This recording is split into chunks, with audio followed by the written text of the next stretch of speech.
Hey, what's up, everyone, and welcome to tonight's episode of Resident Roleplay. This is a show where a group of friends and I get together and play homebrewed tabletop RPG set in the world of Resident Evil. I'm your host and GM, and welcome back, everyone. Oh. There we go. I don't know, get in the game. Yeah, Hyla's still not in the game. Oh, we got a blink spot. Are you still loading? Yeah, I haven't even got Roll20 open yet. Oh no. It's loading now. Very slowly. So, Mel's going to be a little bit late today, but hopefully will be joining us pretty soon because we need Katara. But nonetheless, we're going to go ahead and get started, and he'll be joining us as we go along here. Are you guys ready for tonight? Always ready. Yeah. Yeah. I stay ready. Nope. Isn't that a song on Mr. G's playlist? Yeah, I love it so much. Oh, yeah, I forgot that I was orange. Maybe you should probably lay off the spray tan. But yeah, so we're going to be continuing from where we last left off, and I guess September I think is still going on. So September. Yeah, that's a thing. I guess Get I your should subs remind in. everybody about that. Yeah, half off subs. So nonetheless, are you guys ready to begin? All the more. So, previously on Resident Roleplay. At the end of an intense car chase across Johannesburg, Mr. G and Katara, with the aid of the mysterious bird lady, caused Scott Muller's car to crash on the highway. And Mr. G, approaching the vehicle, managed to finish Scott off personally. The bird lady also approached and inquired about the virus, but after learning that it was out of your hands, she threw down a smoke grenade and disappeared into the dark of night. However, the chaotic and destructive chase led the police right to you, and after being detained for a few hours, you were let out with the help of some of your friends in high places. Soon after, all of you heard the news of an outbreak in a suburban neighborhood in Des Moines, Iowa. Katara received a text from Nuria explaining that it was the same neighborhood in which her parents lived. Camp Clancy was the closest BSAA base, so Chauncey was put in charge of the response. He ordered his teams, Foxtrot 1 and Foxtrot 2, to the site and requested that the party return stateside as soon as possible to join him.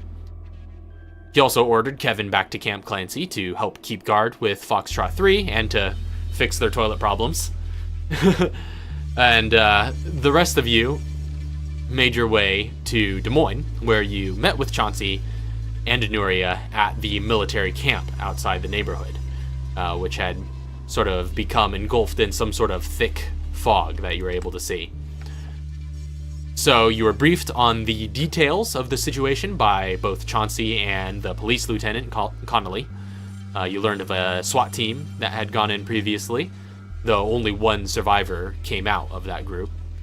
You interviewed the survivor, and with a nat 20 deception from Mr. G, managed to glean many details about his traumatic experience inside, as well as some clues as to the perpetrator. So, though Connolly was hesitant to let what seemed like civilian advisors into the neighborhood, he ultimately let you by with Chauncey's vouching. So, that's where we last left. Can I appreciate that we got Doc to show up just to tell that dude to shut up and obey orders? Yeah, pretty much. I mean, that was part of it. Like, if it was anybody else, it would have required a check. Well, it probably would have required a check even from him, but he wasn't on Roll20, and I wasn't gonna interrupt the flow to ask him to get on and roll. So no, that's just voicing. Yeah, it worked out. That was a great. That was just voicing the character. Voice was an immediate nat 20 intimidation. Yeah, it's true. It helps that his character is in a bit of a position to, succeed at that sort of stuff. So it made narrative sense. Exactly. But nonetheless, you now stand at the barricaded encampment outside the suburbs. Katara and Nuria know that the neighborhood lies ahead on this road, but you see no sign of it through the thick veil of fog. Only the green street sign at the corner of the curb, which reads Ankeny Road, gives you any indication that you're even where you think you are.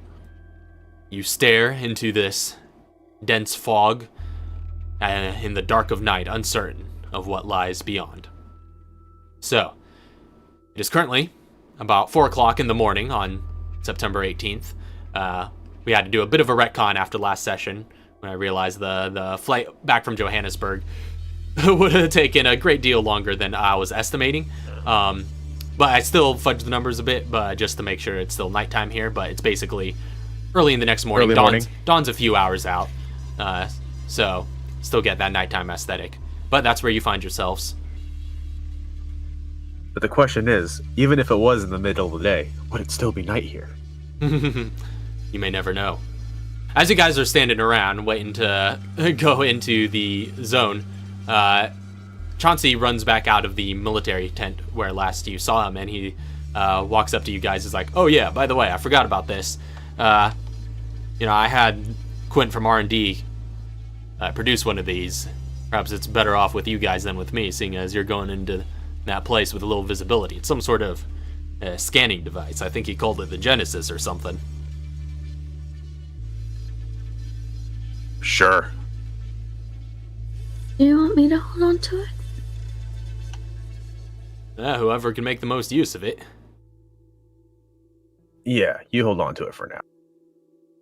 And he hands the Genesis over to Nuria if she'll take it. And she takes it. Is that inventory? Yeah, it takes up a block of inventory space. It's a wondrous item. Let me go ahead and get you the stat card. There you go.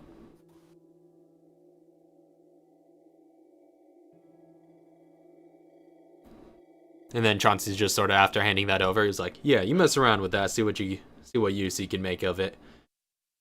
Anyway, you guys be careful going in there." Yeah. Real quick, before you go on, I'm the one who has the katana right now, right? Oh yeah, I forgot you took Ronan's katana. Because I'm trying to remember. Oh, do you have the stats for that? Because Okay, Kevin had it last, and I'm pretty sure Kevin gave it, or rather, Kevin had it first. Yes. And I'm pretty sure Kevin gave it to G when we met up again. Yeah, before we left the base. Okay, just making sure, because I have it written down in my inventory, but I'm not sure. I'm pretty sure he gave it to you before you guys even left Johannesburg. Maybe, because I also still have all Scott's stuff in here, so I'm like, I know that those all got distributed, so yeah. I wasn't sure what all was in my inventory. Mm-hmm, yeah, so I do have the katana. I think the M1911 went to Chauncey, right? The M1911 went to Chauncey. I split the money with Kevin. The scar, Katara has grabbed. The scar, yeah. I think there was one other thing right before I deleted it. Oh, and I put the combat knife in storage. Gotcha. Because I've got like 3 of those now. Yeah, you just got to start throwing them. I really should, shouldn't I? I lost one to a crevice. I've got 2 more to lose to crevices. So yeah, Chauncey heads back to the tent to continue coordinating efforts. Mr. G, your watch seems to be having a bit of a ring. It looks like your boss is trying to get in touch with you. That's from me. I'm going to step away and answer. Okay. So you project like the sort of life-sized hologram of Mr. Fox in his dark suit as he's standing apparently before you. And he just immediately comes into appearance and he says, "Mr. G, progress report." Oh shit, I forgot about that. All right, so let's see. What all happened since the last time that I talked to him? We've killed Scott and Ronan, obviously. Mm-hmm. Actually, no, that was it. The only thing that was between the last time we talked was Scott, Ronan, and the Ouroboros virus, right? Because I told him about T. Veronica. Rather, I told him what I wanted to tell him about T. Veronica, that it was missing. Mm-hmm. and I'm still working on disappearing it. Yeah. Right. So yeah. So you just sort of get him tell up to date with what happened in Johannesburg.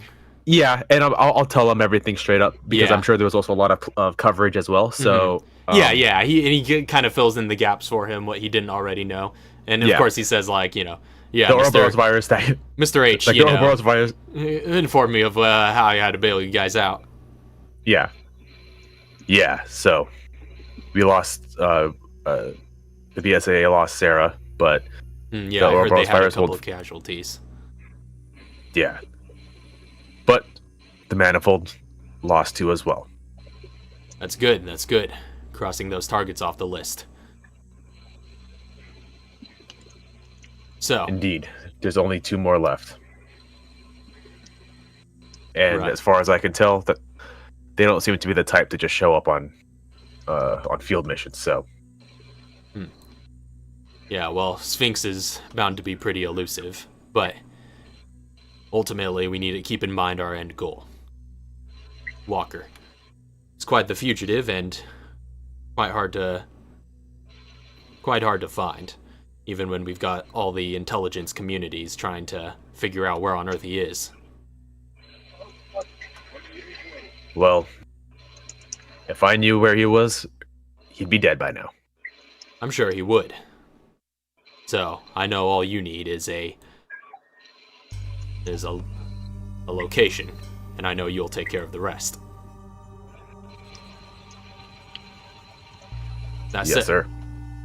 I should probably bring you up to date with the latest on our end. First off, I wanted to ask you about something.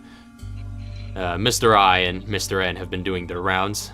Now, of course, you reported that you took out Scorpion in Tokyo, but they seem to be picking up some chatter around Germany about some sort of new Scorpion that people are sort of making rumors about.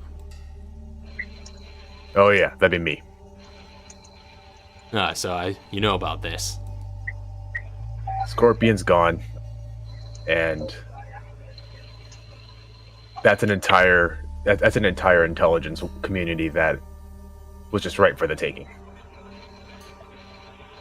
Well, I applaud your initiative, but make sure to keep it on the record next time.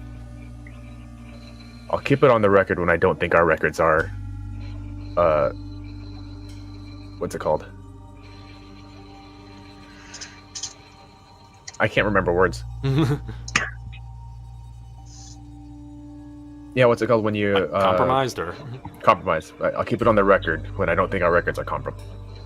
That's fair. But I suppose by record I just mean... And he kind of nods to you as like, this. I don't like not knowing things. Of course. That said, if you've managed to salvage Scorpion's network, then that could be of great use to us. Let me know if that turns up any leads that we might not get otherwise. Well, I'm still combing through everything that she left behind. Yeah, I'd imagine it was quite vast. But... There's... Yeah? I've only scratched the surface, and I'm sure there's still a lot that I won't be able to ever uncover, but I'm doing my best.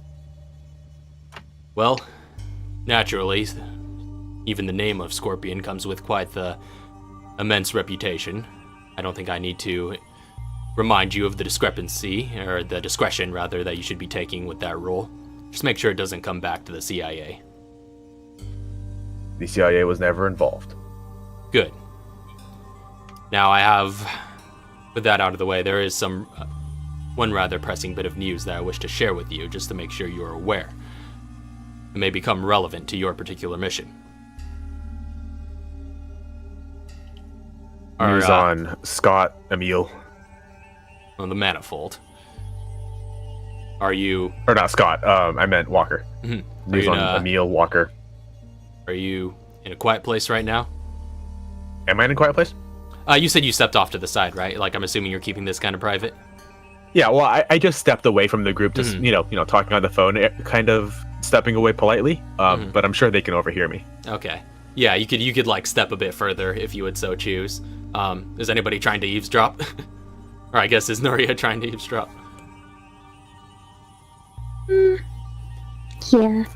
Yeah. I'll say make a contested stealth and perception check. So Nuria make perception, Mr. G make stealth.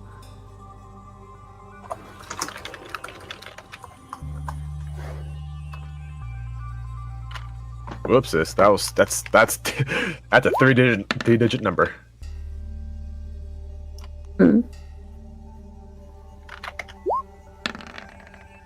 Yeah, beat that. Yeah. The difference is immense. Like astounding. Yeah, Mr. G just goes off into like some bushes off to the side. You try to listen in, you don't hear anything. And you look around the corner, and he's like not even where you think he is.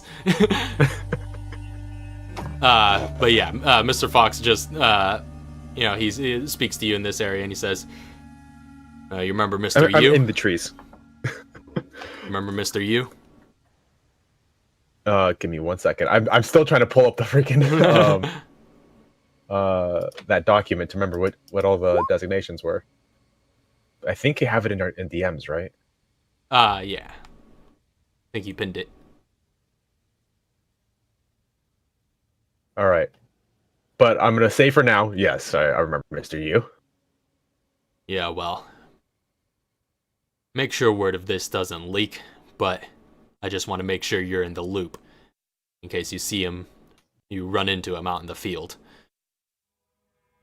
Well, he's kind of landed something big. I've managed to plant him inside the manifold. This is good news.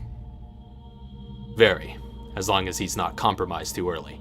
He's on the fringes right now. Just another grunt that they don't quite trust yet, but if he sticks around long enough, this may be our best chance at securing some solid intel on them. This could be very useful indeed. Yeah. So, again, thought that might be relevant to you, just in case they happen to send him your way. Would I... Because Mr. U, so I'm looking it up, is disguise. Would I recognize... Like, would there be any giveaways, or would I have to ask he's about a bit this of a particular... He's a bit of a master of disguise, yeah. So in most cases, you probably wouldn't recognize him at a glance, but you would have some sort of basically code probably worked out amongst the alphabet soup for you guys to be able to identify each other, and so he would know how to communicate that to you or you to him. Okay. All right, I forgot about Thieves' Cant. So yeah, it's basically Thieves' Cant. Yeah, I assume you have some. You guys have something worked out. Spy Network Thieves' Cant. Yeah. No, yeah. So I'll say, I'll try not to kill him before he has an option. Good. That said, his naturally he's in quite deep now, so my communication with him has been scarce. So I won't always know where he is, but I'll let you know whatever updates come through. Aye. Now, I understand you're out in Des Moines right now. Yeah, I'm helping out the BSEA, or I guess specifically, I'm helping out a couple of their advisors with a personal task. Oh well, there's hardly anything personal about it. It's all over the news. This is definitely of our concern as well. Let me know, especially if the rumors circulating around that the manifold has some involvement here are true. You think this is the manifold? Yeah, it might have something to do with them. Do you know if the manifold has any ties to what's the Feliciano kid's name? Mario Feliciano? Mario? To Mario, because I know they were in with his dad, but I don't know if he's connected in any way. Yeah, they were quite connected with his dad. As far as I am aware, there's no solid connection between Mario and them, but it's hard to be certain. After all, I suppose they both have something against your group. Could be an enemy of my enemy sort of situation. Yeah. There's a There's a soldier here who gave a description of Mario before, or just a while ago. So We knew he was coming over, so I'm wondering if this was the play. It's possible. Let me know what you find out. Will do. And he zoop. And then I'll come out from behind Nuria, and it's like, looking for something.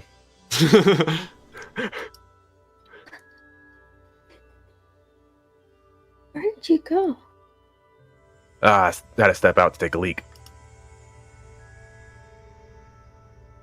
There's a bathroom over there. That's where I went. What are you doing over here? She's looking behind her, then back at you. Okay. Alright, we gotta get going. And we'll rejoin with Katara. Alright, you rejoin with Katara, and she's just like, alright, we're ready to head in there? Well, I'm in. Me too. Alright, let's go find my parents. Yeah.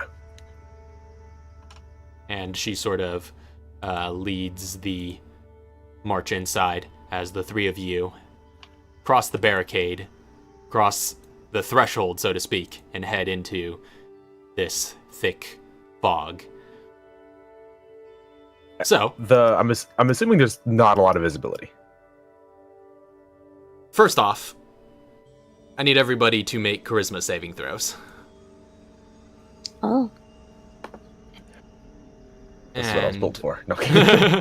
I will roll for Oh, never mind, I'm not. Katara. I think she's a -1. I can't remember. Did you change the scientist saving throw? Oh yes, there was a update a little while ago. I guess this is the first time it's become relevant. The scientist saving throws are intelligence and wisdom. I think now they have proficiency in. Yeah, because I changed it to be identical to what the wizards. So yeah, I think they used to have charisma, but I changed the medics and the No, I only scientists. have a +1. Yeah, so you're just a raw +1 for this. Oh, that was almost All right. Well, Better? I mean, let me do Katara real quick. Oh no. that's not good. Solid 0. Okay. So Classic Katara. yeah, classic Katara Charisma. 0 roll. Yeah, that's true. So, I guess this is kind of meta. So, because your characters have no clue that they just made a saving throw. But, Nuria, go ahead and mark down on your character sheet that you have 1 point of madness, and that'll become relevant later. No. I'm digging this. +1 madness. Okay. But like I said, your characters haven't Yeah. discerned that anything different is happening. You've just entered the misty area, and as far as you know, everything's still normal. So you guys continue walking forward, and yeah, as you observed, the visibility is definitely sort of shot. You could see about 30 feet, normally. And then from 30 to 60 feet, it's kind of lightly obscured, and then beyond 60 feet is heavily obscured. So 0 visibility beyond 60 feet. And then after 30 is Yeah. disadvantage on attacks. On perception. Oh, I thought. You don't get disadvantage on attacks until you're effectively blinded, which would be heavily obscured. Oh, okay. Okay. Yeah. So on visual perception checks, you'll have disadvantage between 30 and 60 feet. Having dark vision of any kind doesn't affect it. No, this is not affected by dark vision. Okay. It's just like stuff in our way. Mm. Yeah, so sword is coming out. Just Never thought I'd hear that sentence in a secret agent context. All right, swords out. And you guys And are I'm just gonna follow Katara's lead. I don't know where we're going.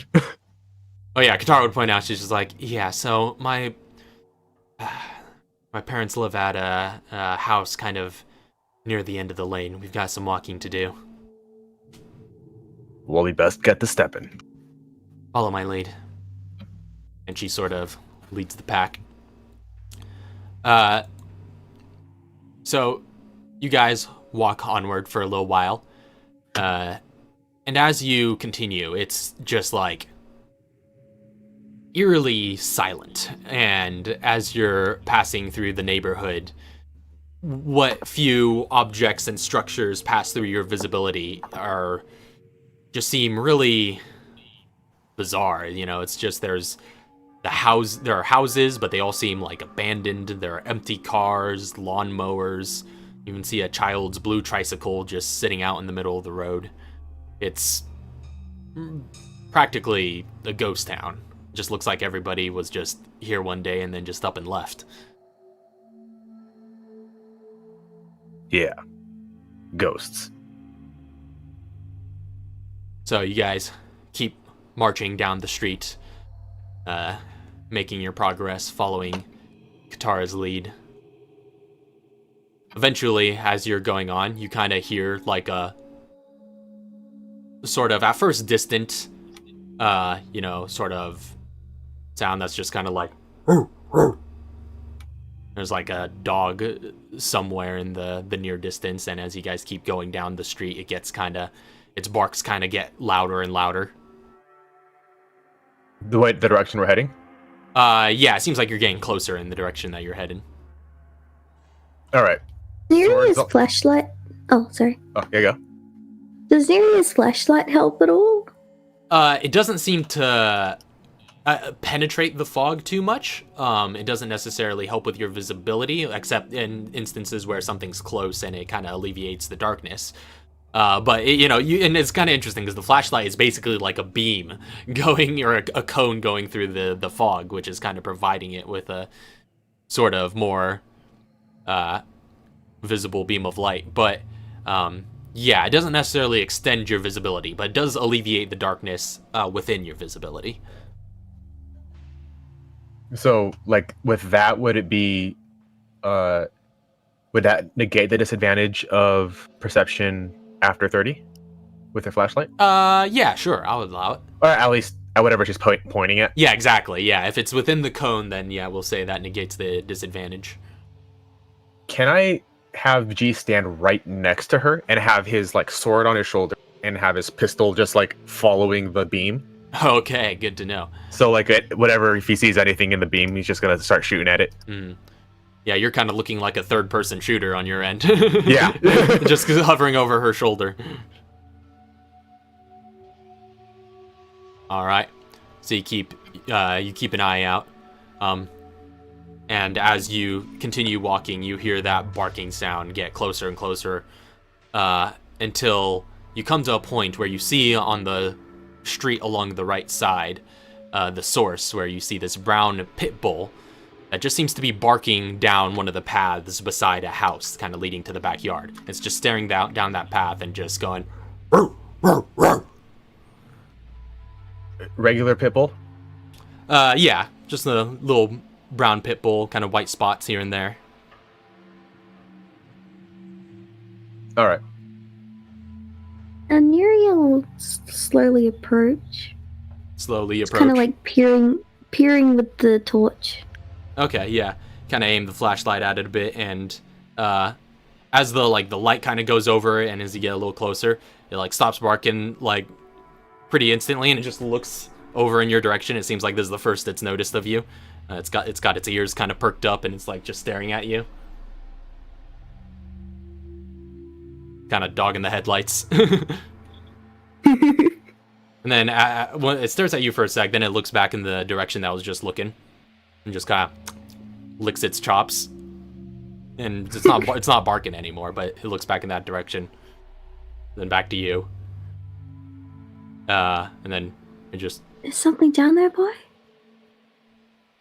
kind of looks around, and it looks a little confused, like Yeah, at first it was barking so ferociously down this path, but now it looks like it just, couldn't care less. And after a second, it just starts walking away. It starts walking in your direction, kind of heading out of the neighborhood, and just kind of trots past you.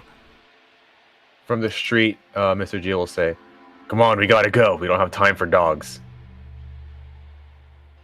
Hey, There could be something down there that's of interest, I suppose. And Katara mentions, she's like, but I do want to get to my parents.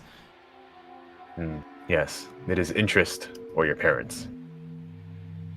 Nuria looks at her, like, the notes she took earlier for a second. Mm-hmm. You think it was hallucinating? I don't know. Seems to be a common symptom. Well, whether it was hallucination or real, I hate to sound cold-hearted, but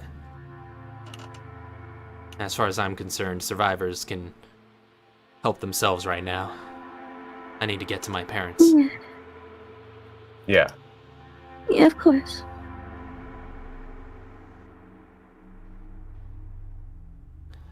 Alright, so you guys Keeps going. continue along, walking even further down the street. I'll have everyone go ahead and make perception checks. At standard? Standard perception checks, because this is not relying on visibility.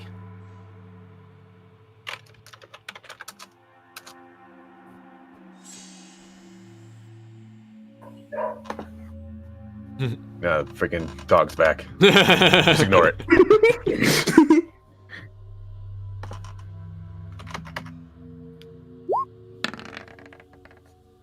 There we go. All right. So, Nuria, you pick up on this first with your crazy high perception. You do hear like this sort of like almost faint thudding sound at first, and then like you don't think too much of it at first, but as you guys continue down the road, it gets louder and louder, and it comes to a point where it gets Mr. G, you pick up on it shortly thereafter. But as you guys get further down the road, you notice that the next house on your right seems to be the source of the banging sound, and it's just like this loud, just sort of rhythmic thudding. Coming from the house? Yeah. It's kind of muffled, like it sounds like it's coming from within the house. It's coming from inside the house? Yeah, the bang's coming from inside the house. Are we close enough to be able to see into windows or anything? Or you could get closer if you want, because you're kind of going along the sidewalk. You could it's a short trot across the lawn to take a peek inside.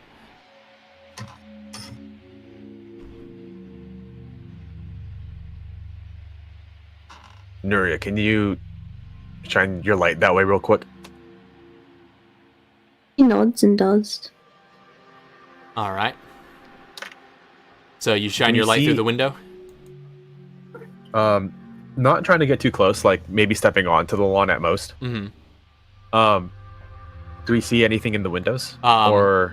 And yeah, and I guess like the fog isn't like penetrating into the house, so inside the house is pretty clear. So I suppose your visibility is all right if you're looking through the window, even from the lawn. Go ahead and make a perception check.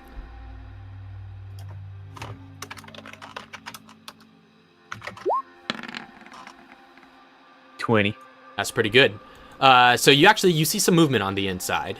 There looks to be a figure that's sort of moving towards a back hallway. In fact, Lisa, if you want to give a more detailed description of what this figure looks like. Sure, I guess. I guess how can he see clearly, or is it? See clearly, but momentarily. Well, the rain has gone. The rain has gone. Momentarily. Okay. So basically, you see about a 6'2" male figure that's wearing just a short black,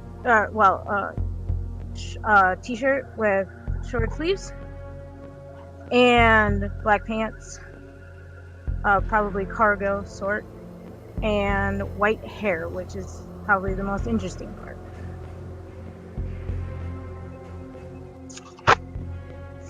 And it just a fleeting glimpse of this person. Yeah, you see them. They seem to be like heading into like the sort of back of the residence. You don't get the sense that they're the source of the sound with this perception check. It seems like they're perhaps just investigating it as well, because they seem to be heading in its direction. The hallway they're heading into is out of sight of the. Yeah, it sort of rounds windows. the corner and then is out of the window. Nothing of interest here. Are there any side windows? Yeah, there are other windows if you want to get around to the side of the house that you can investigate. Mr. G really doesn't want to investigate.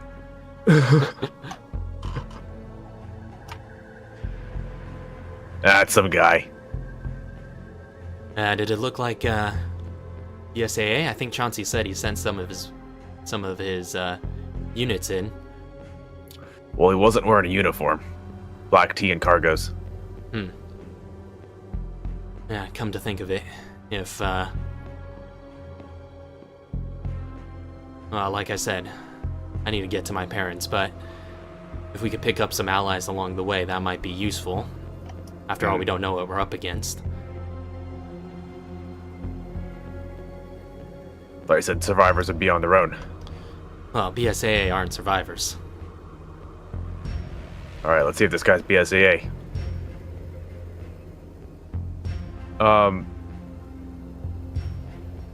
Can we just just go up to the door and just like bang on it real quick with the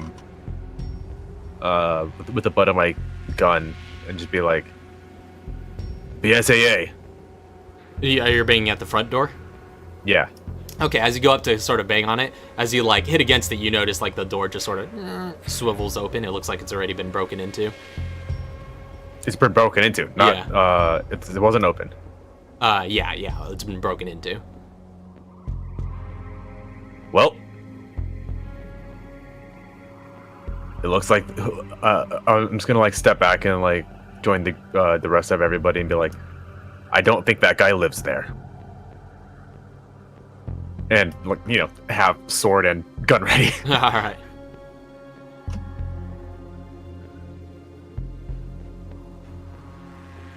So are you you guys are heading into that house? We're going in. Yeah. I'm not tanking. If we go in though. Katara just like readies her assault rifle, the Scar, and she's just like, all right, let's take a peek. I'm right behind you. Don't you worry. And in this sort of shining her flashlight in. Oh yeah. And like even when you don't have the flashlight shown in the direction that she's looking, you kind of see in this area and in this sort of environment, Katara's eyes are pretty much like perpetually a slight shade of red. She's like constantly on the lookout with her superior dark vision, and especially as you head into this house where it's kind of a dark interior, none of the lights are on. You head in and it seems to be a pretty plain suburban home with a kind of musty odor in the air and the residual scent of baked goods. There are sentimental photos kind of adorning the walls beside well-kept dressers and other wooden furnishings. Do any of the photos look like the person I saw? Looking at the photos, no, they do not. They seem to be just sort of various family photos. You get the sense it's probably an older person that lives here, judging by the sort of common trend among them, sort of younger family members, probably children, grandchildren or something, but nobody that looked like the figure you saw. All right, right behind you. He went into that hallway over there. And then as they're going that direction, I'm going to make my way to the kitchen. Okay. Make your way to the sort of kitchen area. Are you trying to kind of be stealthy about it, or? Yeah, I'm trying to be stealthy, but I'm looking for that smell of baked goods. All right, go ahead and make a stealth check real quick. Oop.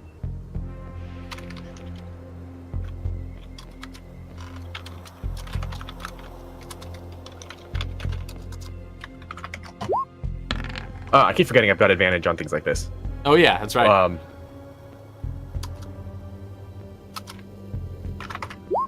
Same thing. Oh, there it Hey! is. That's why I have advantage. You are gone. You get to the pastries in a hurry. But yeah, I'm just like, yeah, I'm right behind you, but over there. And then off into the shadows. So yeah, you are maximum stealth right now. You head into the kitchen. I'm on the ceiling. Yeah. In the kitchen, it seems like you do find like an oven and other kitchen appliances. That the oven seems to be closed, but it seems like there's like a bit of a residual sort of smell that has been sort of slowly seeping out from whenever this outbreak started. There's nothing in like the oven? If you check inside, just sort of slowly pull it open so that it doesn't make a creaking sound, you do see what looks to be just like a plain apple pie that was left in there, but never got eaten. Is it still warm? Reasonably. I'm gonna grab that whole apple pie and just like get a fork from somewhere, and I'm just gonna start eating it and walk around the house.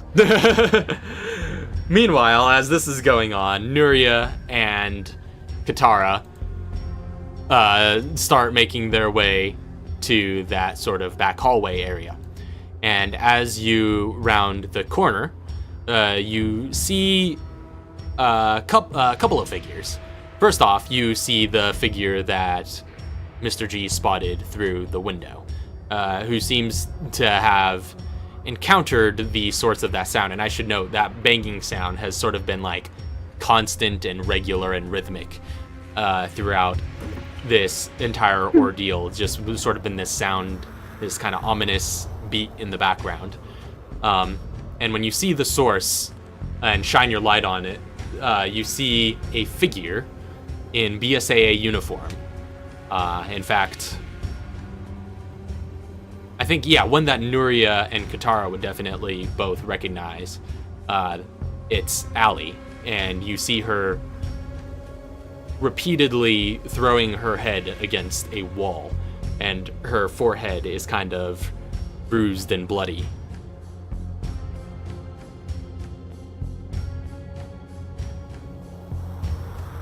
Which, by the way, Katara isn't. Okay. I was just gonna say, yeah, by the way, Lisa, like, and you're aware of everybody else that's right behind you, shining lights at you and everything. Oh, good.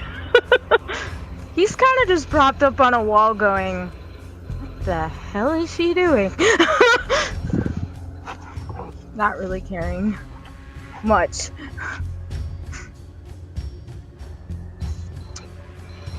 Katara, isn't that Valik?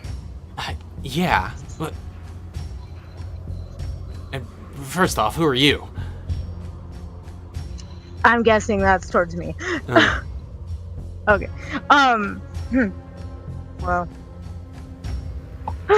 let's just say I'm a bystander.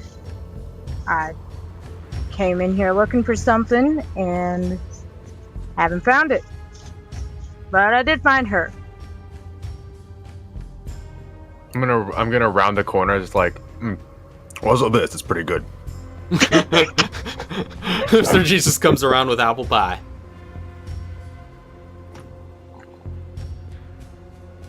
And it looks like he managed to find baked goods. He looks at Mr. G.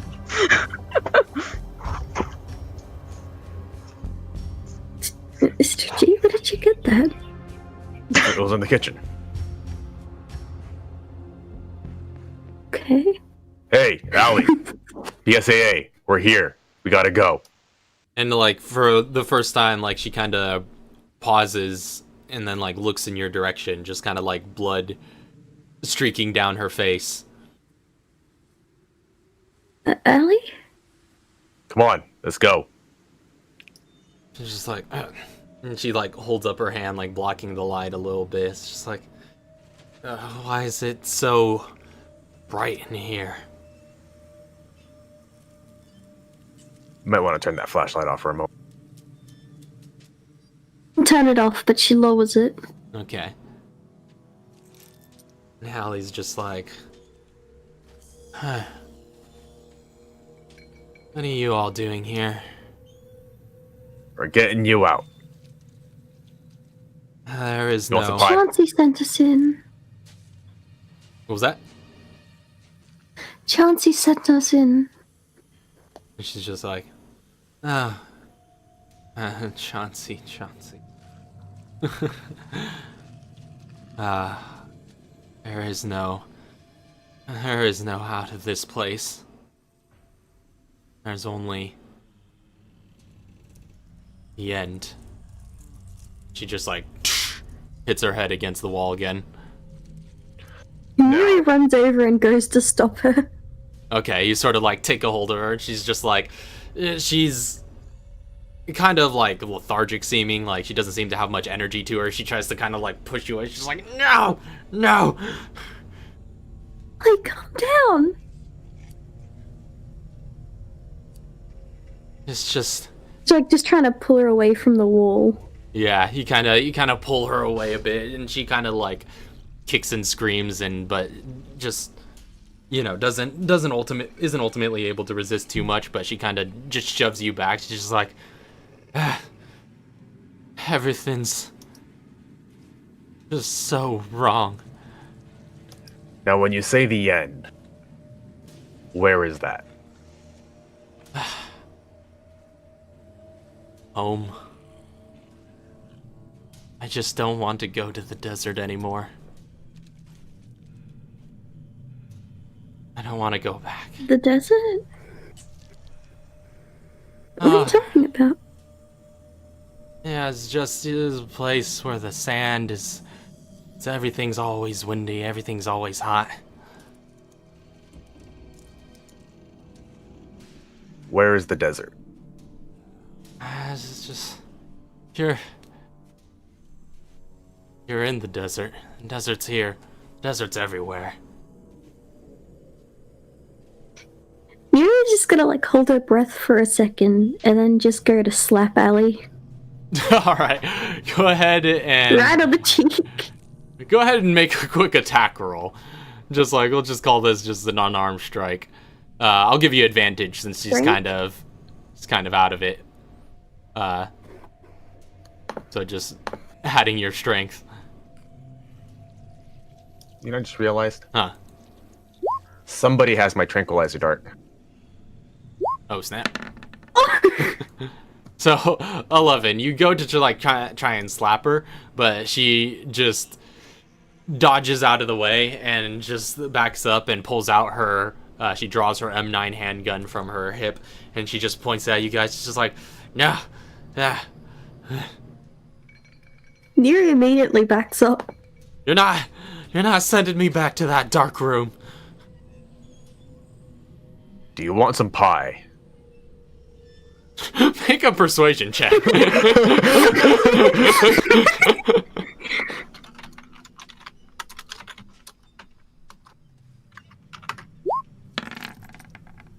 $17. She just like points the gun like flies over in your direction. She's just like, a pie? Where's pie? I mean, I've got pie right here, and even in the desert, everybody can use a little bit of pie. There is no pie there. Pie. And she just kind of starts like, the gun lowers a little bit, and she starts making her way just slowly and cautiously towards you. She's like, nice. Yes. Pie is good. I'm gonna like feed her a bite. You just like sort of like hold out a spoonful of apple pie. And I'm just gonna start walking back towards the door. He's just like, yeah. And she's just like kind of leaning forward, just like almost trying to like take a bite at the apple pie, but just like halfway to the door, I'm gonna at least let her eat pie. But I'm like, I'm gonna lure her as far out of this house as possible with the pie, with as much pie as I've got left.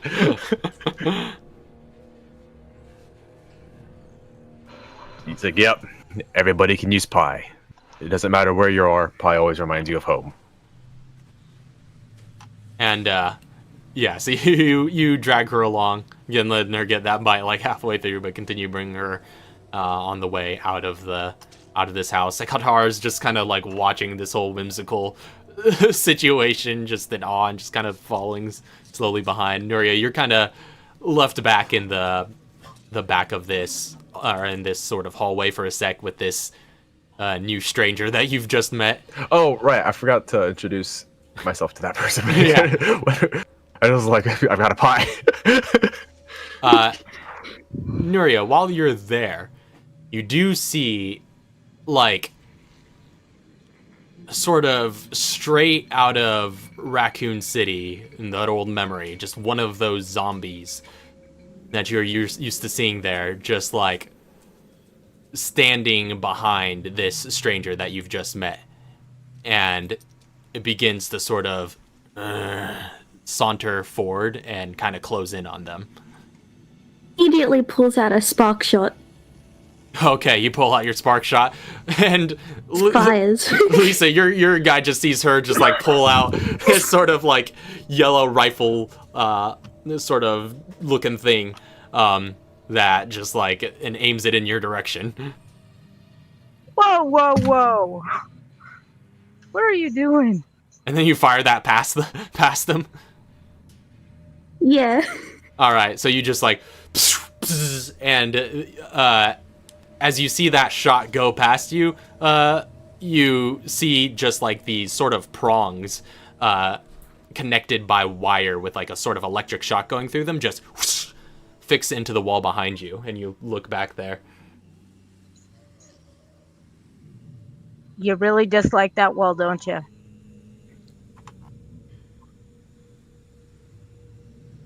Or is it gone now? Yeah, and Nuria, you don't, you don't see anything there behind her, or behind him rather. There was a zombie there. Zombie. Just rubs her eyes a bit. Anyway, he turns a little bit, and you see a patch on his shoulder that resembles. I think you kind of cut out there. Yeah, It you- resembles Logo. something. Resembles a phoenix. Still didn't get it. Resembles a phoenix. Oh. Thank you. And I guess you all would know, since you guys were close to him, that he does have a prosthetic arm from No, his that's important to know. elbow Yeah, that's a bit of a down big on deal. his right side. So yeah. I was going to say something. So, yeah, But then that pie. whole scene I just couldn't interrupt. And he says, well, which has been a long time. You seem pretty young. So, hold on to that. But in all my years, I've never seen somebody lure somebody out of the house with a pie. But, hey, whatever. His tactics are his own. Cutting Yeah. out a lot. Sorry, I didn't hear what you said. Yeah, I both said of you you're are cutting out. a... Oh, I am too? Oh no! This is not good. Hold on. Come on. Okay. I hopefully can make out what you're saying, but sometimes a syllable or whatever will disappear. Oh no. At all. Well, you see new things every day. Interesting. Well, I got stuff to do. I'm looking for someone. Was that someone or something? Depends who you ask. That was out of character. I heard Oh. someone, I didn't hear someone or I was something. gonna say yeah. She said someone. I think we're hearing different things because Lisa has been sounding fine on my end, but Oh, no. Maybe it's just my internet. Maybe might be, but yeah, the dialogue still kind of worked though. Right? Yeah. Depends who you ask. What do you Could be mean by something, that? you know, someone. And I'm just confused. he's kind of cracking his neck as you guys are talking, just back and forth. Mhm.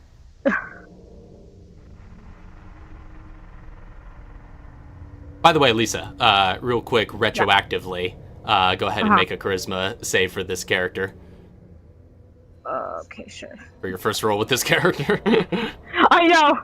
Scary. Freaking out. Charisma... save, right? Mm-hmm. Okay. 7. All right. So, 9. Yeah. Also mark down somewhere on your sheet that you have 1 point of madness. Perfect. This actually fits him so well. 1 bad. Yes. Okay. Perfect. Awesome.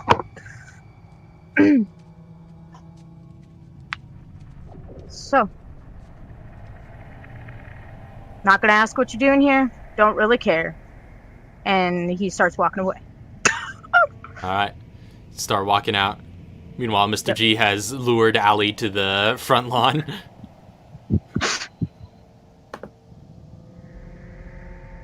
Do we have any way, like, if we... Did they say the communications were down in here? Like, or... Have you I'm tried? trying to remember. No, because I'm trying to remember, did somebody say something about they couldn't get communications in? I don't think they made any mention of it. So I'm just gonna, like, ring Chauncey real quick and be like... Well, I guess I'll try to ring Chauncey first. Mm-hmm. Yeah, when you pull out your sort of communications gear and try to ring Chauncey, you just kind of get static on the other end. Mm-hmm. How far away from me? How far away from the like the perimeter are we right now? You're maybe like 5-minute walk away.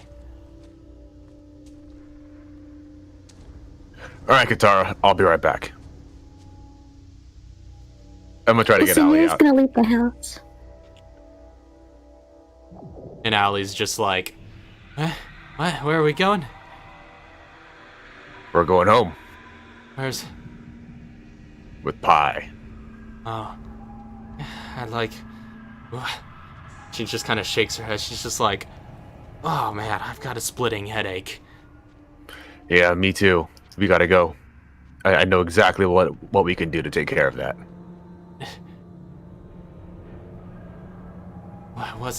Hold on, what's going on right now? Allie, do you know where you are? Kind of confused about where I am right now. Feel a little all over the place. Yeah, we get that sometimes. Here, take this. I'm gonna give her the pie. She just takes. It's just like, okay. And walk that direction for about 5 minutes. Chauncey should be there. Let him know what happened. Okay. Make a quick. Yeah, like she thinks for a sec. She seems to be getting like a little bit more coherent, and she just kind of shakes her head. She's like, hold on, Chauncey, is Chauncey still alive? What do you mean? I don't know. I'm trying to figure things out in my head right now. Like, feels like so long ago. Like No, we're here. We're here on a mission. We're here on a mission. You were here on a mission. Yeah, we're here to... It's a BSAA mission. We're here to eliminate the BOWs. And secure this area. I can't leave. The mission's not done. Where's Newton? Who's Newton? Newton, the squad mate. We kind of went in pairs, if I'm remembering correctly. It just feels like so long ago.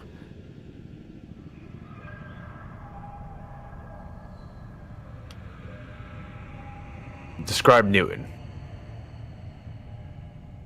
He's, I guess, like a sort of average height guy. Runs around with an SMG. You'll find him in BSAA gear. He's got like a, solid black goatee. All right. Now head that way until Chauncey will be on it. Well, hold on. I can't just abandon the mission. Your mission is to find Chauncey right now. We'll take care of the rest. And she just kind of clutches her gun in her apple pie, and she's just like, I don't take orders from you. No, you don't. But I take orders from Chauncey, and you do too. And that's what he told me to tell you. You can call him if you want. And she's just... Go ahead and make a quick persuasion check. Is that a deception check? Sure, yeah, make it a deception check. That's true, because you did lie to her in there somewhere. Well... With the whole Chauncey thing, yeah. I guess I have like an ongoing persuasion to get her out of here, but I'm just like using whatever I can to get her to go there. Go ahead and make a deception.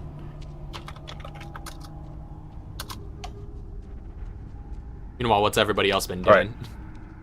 Right. Yeah, it's like basically it's just Chauncey told me to tell you. Okay. And like met up with Katara. Mm. All right, 19. She's just like, all right, I'll get to Chauncey, but it's bad news in here, man. Yeah, that's why he needs to make sure that you're safe. We need to make sure that the unit's safe. There's still more of us in here. We found you. We're looking for the rest of them. All right. We're gonna get Newton and I'm trying to remember their names. Who else came in? Well, I was paired up with Newton, and we had a couple more pairs from Foxtrot 2, well, 2 others specifically. We all came in from different cardinal directions. Hollow Point Rider was another pair. Riot and Buzzkill. Riot? Mm-hmm. Those are 2 names, Riot and Buzzkill. Yeah. Newton and what was the other 2? There was Newton, Hollow Point, and Rider. Hollow Point. And then the other pair was Riot and Buzzkill. Got it. Yeah. We'll get them out. It's no good in here. Now it's just we're just here to extract. Okay, I'll report into Chauncey. Which way did you say it was again? Everything just kind of looks the same around here. It's gonna like flip her in the direction. It's just one foot in front of the other. All right. And I'll say, because you don't have any points of madness, you pretty well remember which way you came from. So, yeah, you point her in that direction and just set her on the path down the sidewalk. And she's no turns, straight ahead. She starts down that path with her handgun in one hand and the apple pie sort of container in the other. I like to think the apple pie saved her from the brink of madness.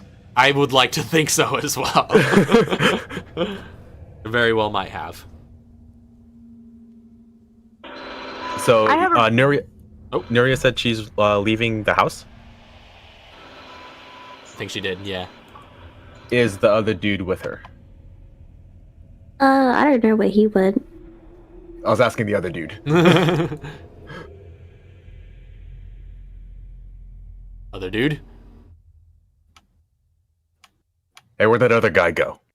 He just kind of walked out. Oh, I'm here. I was on mute. I'm sorry. I have a really quick question before we do that.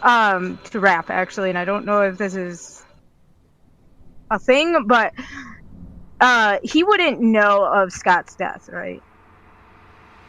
No. It wasn't like a I just happened figured it wasn't yesterday. a public Yeah. like thing, so It was last I just wanted to make sure. last 24 yeah, hours. this is- So It's when it just happened yesterday. He's still trying that he's dead. Yeah, he's still trying to figure out what Mr. G was trying to tell him. Okay, yeah, he's out on the lawn, probably with Miria somewhere. He went outside. All right, guy. I now need you to now need you to pay attention.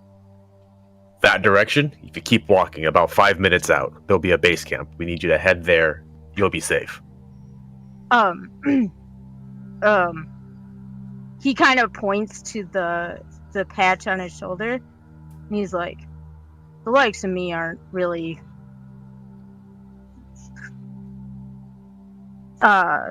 words are hard. Aren't really liked in your circles." The patch is a phoenix. It's a phoenix. It looks what maybe he would recognize as like a merc patch. Do I A mercenary recognize? patch. Do I recognize the company? with this one, I'll go ahead and make an insight check.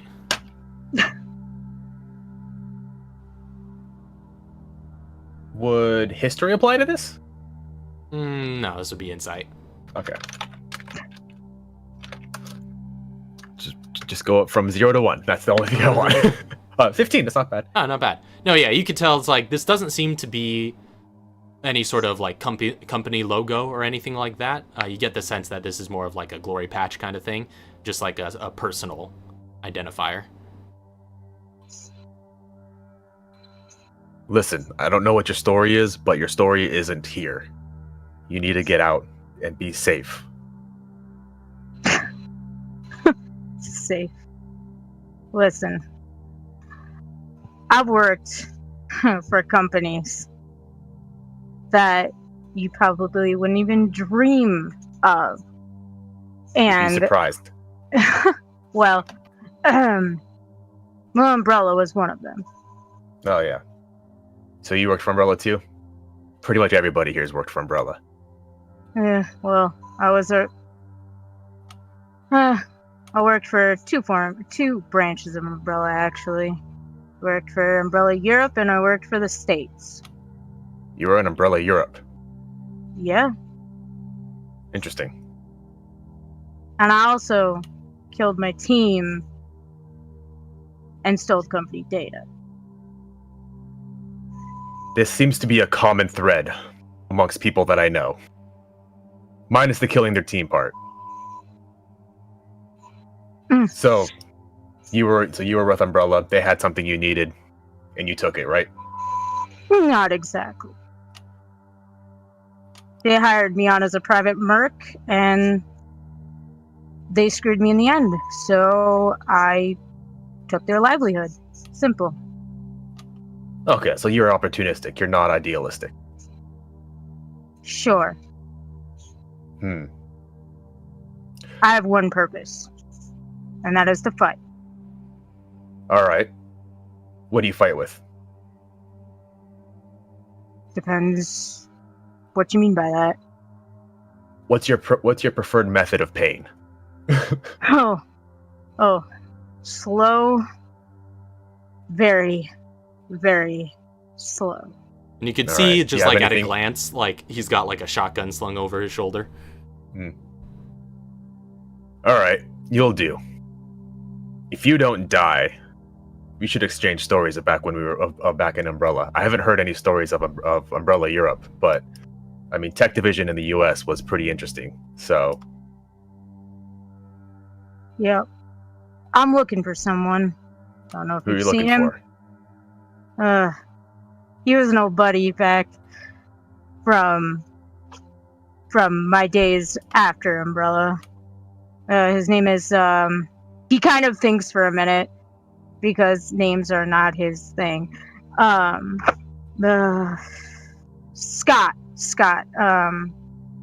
Scott Muller. Scott Muller. I think I might remember. That name is very familiar. I don't think Scott Muller would be here in Iowa, though. If you're looking for Scott, he's my overarching goal. I'm looking for someone here that I got intel about. All right, so Scott is Scott's a dream. Who are you looking for right now? Why are you in Iowa? Mario. Feliciano. Oh, Mario? Mario. Feliciano. Now, that's a name I do know. Turns out I'm looking for that guy too, so you'll fit right in. Awesome. Well, I got a beef with the people that outfit him, so let's go. All right. And just like I guess like just back the guitar and it's like lead the way. We have a new gun on our side. I guess you never know where you're gonna find allies. Are you sure Hallie will be alright heading back on her own? Nope. Maybe she might have been better off sticking with us. I don't know. I don't think so. The big gaping wound on her forehead said that I wouldn't trust her behind me with a firearm. That's fair. That's fair. Alright, let's keep moving. And you guys sort of continue along, walking down the sidewalk, continuing along the street heading into the deeper parts of this suburb. And again, you see lawn after lawn, house after house that all kind of start to blend together. That sort of uniformity of suburban living where all the houses are all quite identical. You know, the cars and the ornaments on the lawn kind of change, but you know, for the most part, the living spaces seem to be quite alike. I'll have everyone go ahead and make another round of perception checks. Perception?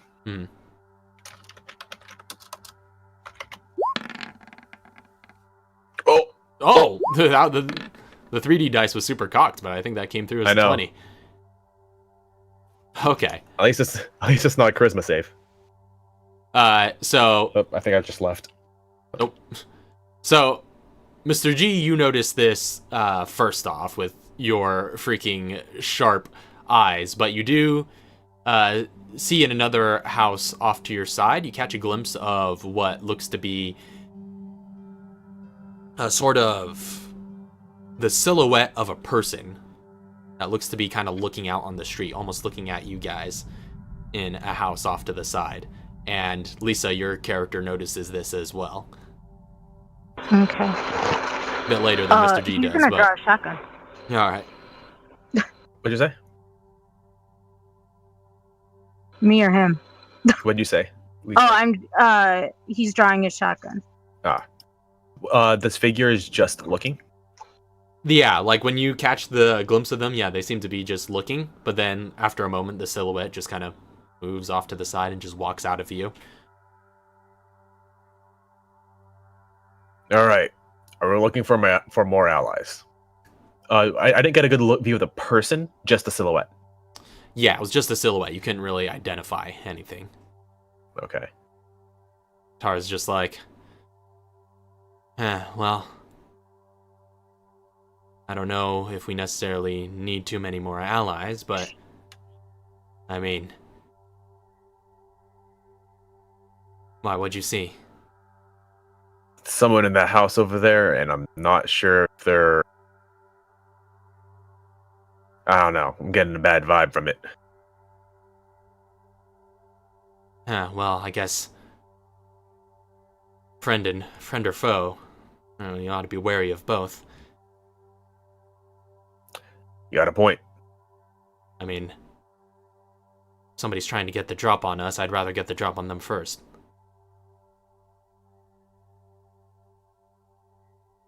Not that anybody can get the drop on me much anymore. Is that so? Yeah.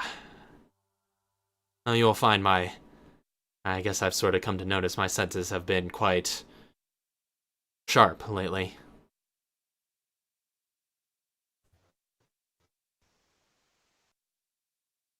Well, I guess it's a good reason we've got you going first then.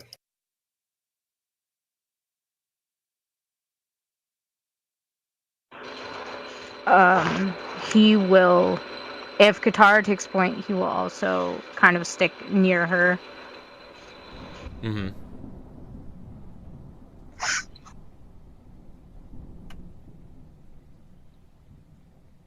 Well, there's somebody in that house. They're watching us. If you want to move on, I guess I can keep an eye out behind us. All right. Well, it might be worth checking out. I mean, again, if Mario's just walking around here and we can take him out, that might solve our problems early. All right. So I guess the big ones go in the front. Nuria, if you want to back them up, I'll try going in through the back. But I have a feeling this person might, if this person is cognizant, I don't know if they want to be seen or not. Katara They look kind of asks. They kind of looked a bit shady. Katara asks Lisa's character. She's like, "What do you know about Mario? You know if he's here alone?" Is like, I guess from what you sent me, do I know that he's here alone? You don't know. Oh, okay. Well, I don't know if he's here alone. My goal is to get to him, torture him slowly, and then ultimately kill him. All right. So, don't know. Didn't we hear about at those when we first heard about him getting out of Sicily? It was him and two others, I believe. Yeah. Well, I guess we should keep an eye out. Still, I don't like being watched. I say we check out that house if somebody's in there peeping at us. So like I said, big guys go up front. If you want me to head in first, I can go in through the side or the back. Do our Bluetooths work, by the way? You try to use your Bluetooths to communicate with one another, and you do seem to be able to establish a signal between yourselves. Oh, wait, no, didn't we already say that we had... Oh, yeah, I think, you guys did kind of establish that you had some sort of shortwave communication. Because I think you guys used that at Atlantis. And also underground in the caves. That's right, yeah. Either way, you guys can pretty well get in touch with one another. I'm gonna start going around the back. All right, you start going around the back. And so, Katara sort of takes point going towards the front. Nuria. Nuria will go with her. Okay, Nuria's with Katara. I'm also with Katara. Okay. 3 up front, one in the back. And as you guys approach and kind of form in, heading into this house, that's going to be where we take our midpoint break. Mm-hmm. So, we will be back in a little bit. Don't go anywhere. We will be continuing this little atmospheric delve into the Ankeny Road's suburbs. So, we'll be back after a short break, so don't go anywhere. So, last we left off, you guys have been making your way through the suburban neighborhood, and you are, last we left off, you caught sight of somebody watching us. Yeah, somebody watching you guys from a window in a nearby house. And it always feels like somebody's watching me. It's like I ain't got no privacy. Whoa. Alright, I'm going into the side. So you're still going into the house? Well, I guess because right before Mel got here, you made a call with Katara, saying like we were going, we want to check out the figure that we saw in the house. Is that still the case? Well, I mean, like Katara. now that Mel's here, he can speak for Katara himself. So Yeah, it's up to you that's what I'm whether that's still happening. There was somebody watching so- us in the house. Just straight up watching. Well, so was that all that I saw with my natural 20 was them watching and then slink away? I'll say with the natural 20, there's actually a little bit more detail you would have seen. I guess I could kind of retroactively give you that. Yeah, it looked like this sort of like tall gentleman in a suit was in there watching you guys. Tall guy in a suit. And I can't make out any other details than that. Yeah, nothing more. It was kind of dark in there, but with the natural 20, that's what you're able to perceive. Yeah. And then they slinked away. Mm-hmm. Out of sight. That sounds pretty threatening. All right, let's eliminate it. All right. And so the plan was you and this new person, played by Lisa, Lisa, can you describe yourself fully, please? Also, you might be muted. I'm not sure. Oh, hi. I have a button on my actual headset that mutes, so I'm sorry.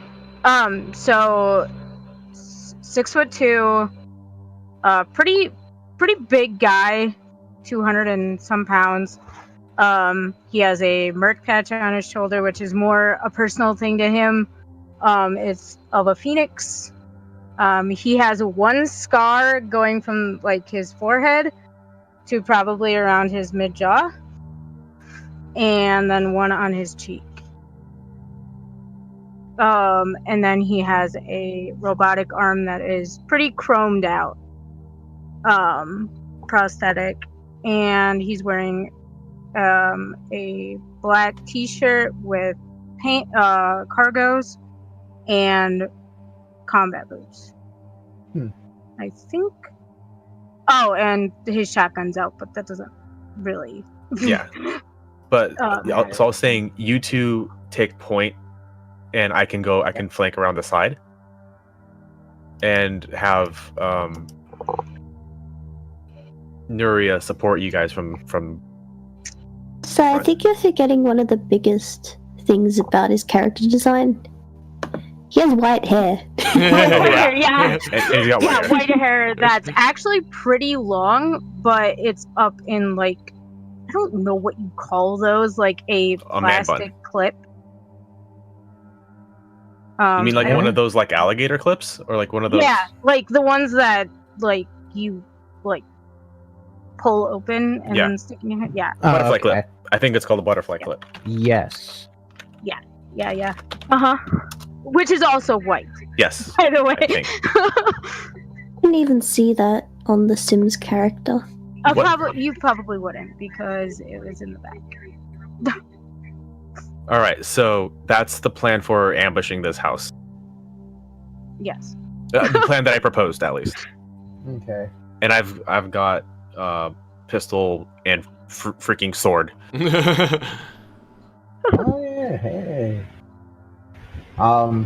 Yeah. No, that's fine. All right.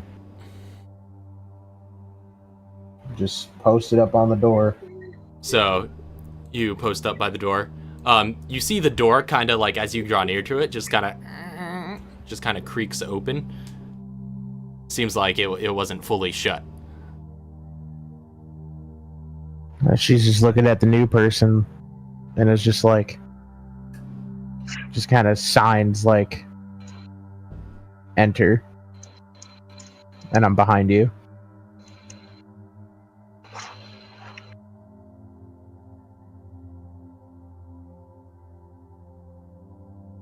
Lisa? Yes. GG. Oh, that was really weird. Shotgun's out, looking around. Okay. So you're heading in through the open door? Yeah. All right. Yeah. So going inside, and also Mr. G, make a stealth check for your sort of flanking maneuver.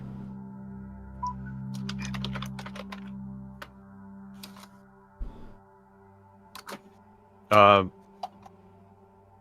right, advantage, right? Mm-hmm.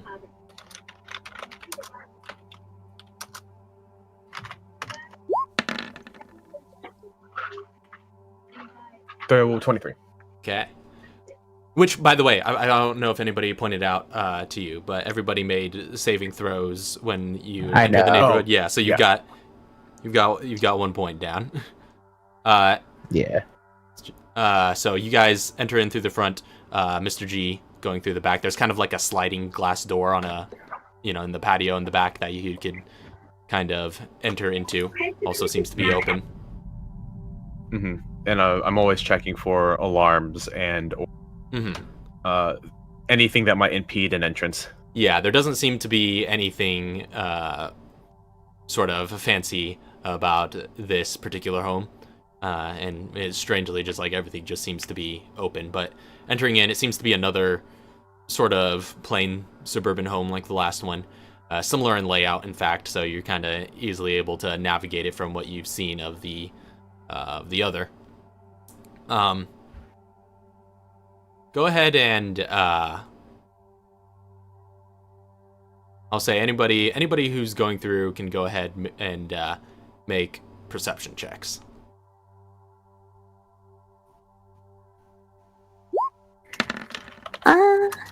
Dirty So 20. we're in the building now, right? Oh, wait, no, sorry, 18. Yeah, everyone's in the We're in building the if you're house. heading in. Genesis. What was that? I'm gonna use Genesis. Okay, yeah. I'm gonna use a charge of Genesis. 17, 18, 20. So you're using a full a charge to get the true sight benefit? Since we're looking for the suit guy, I'm gonna useful in the building, or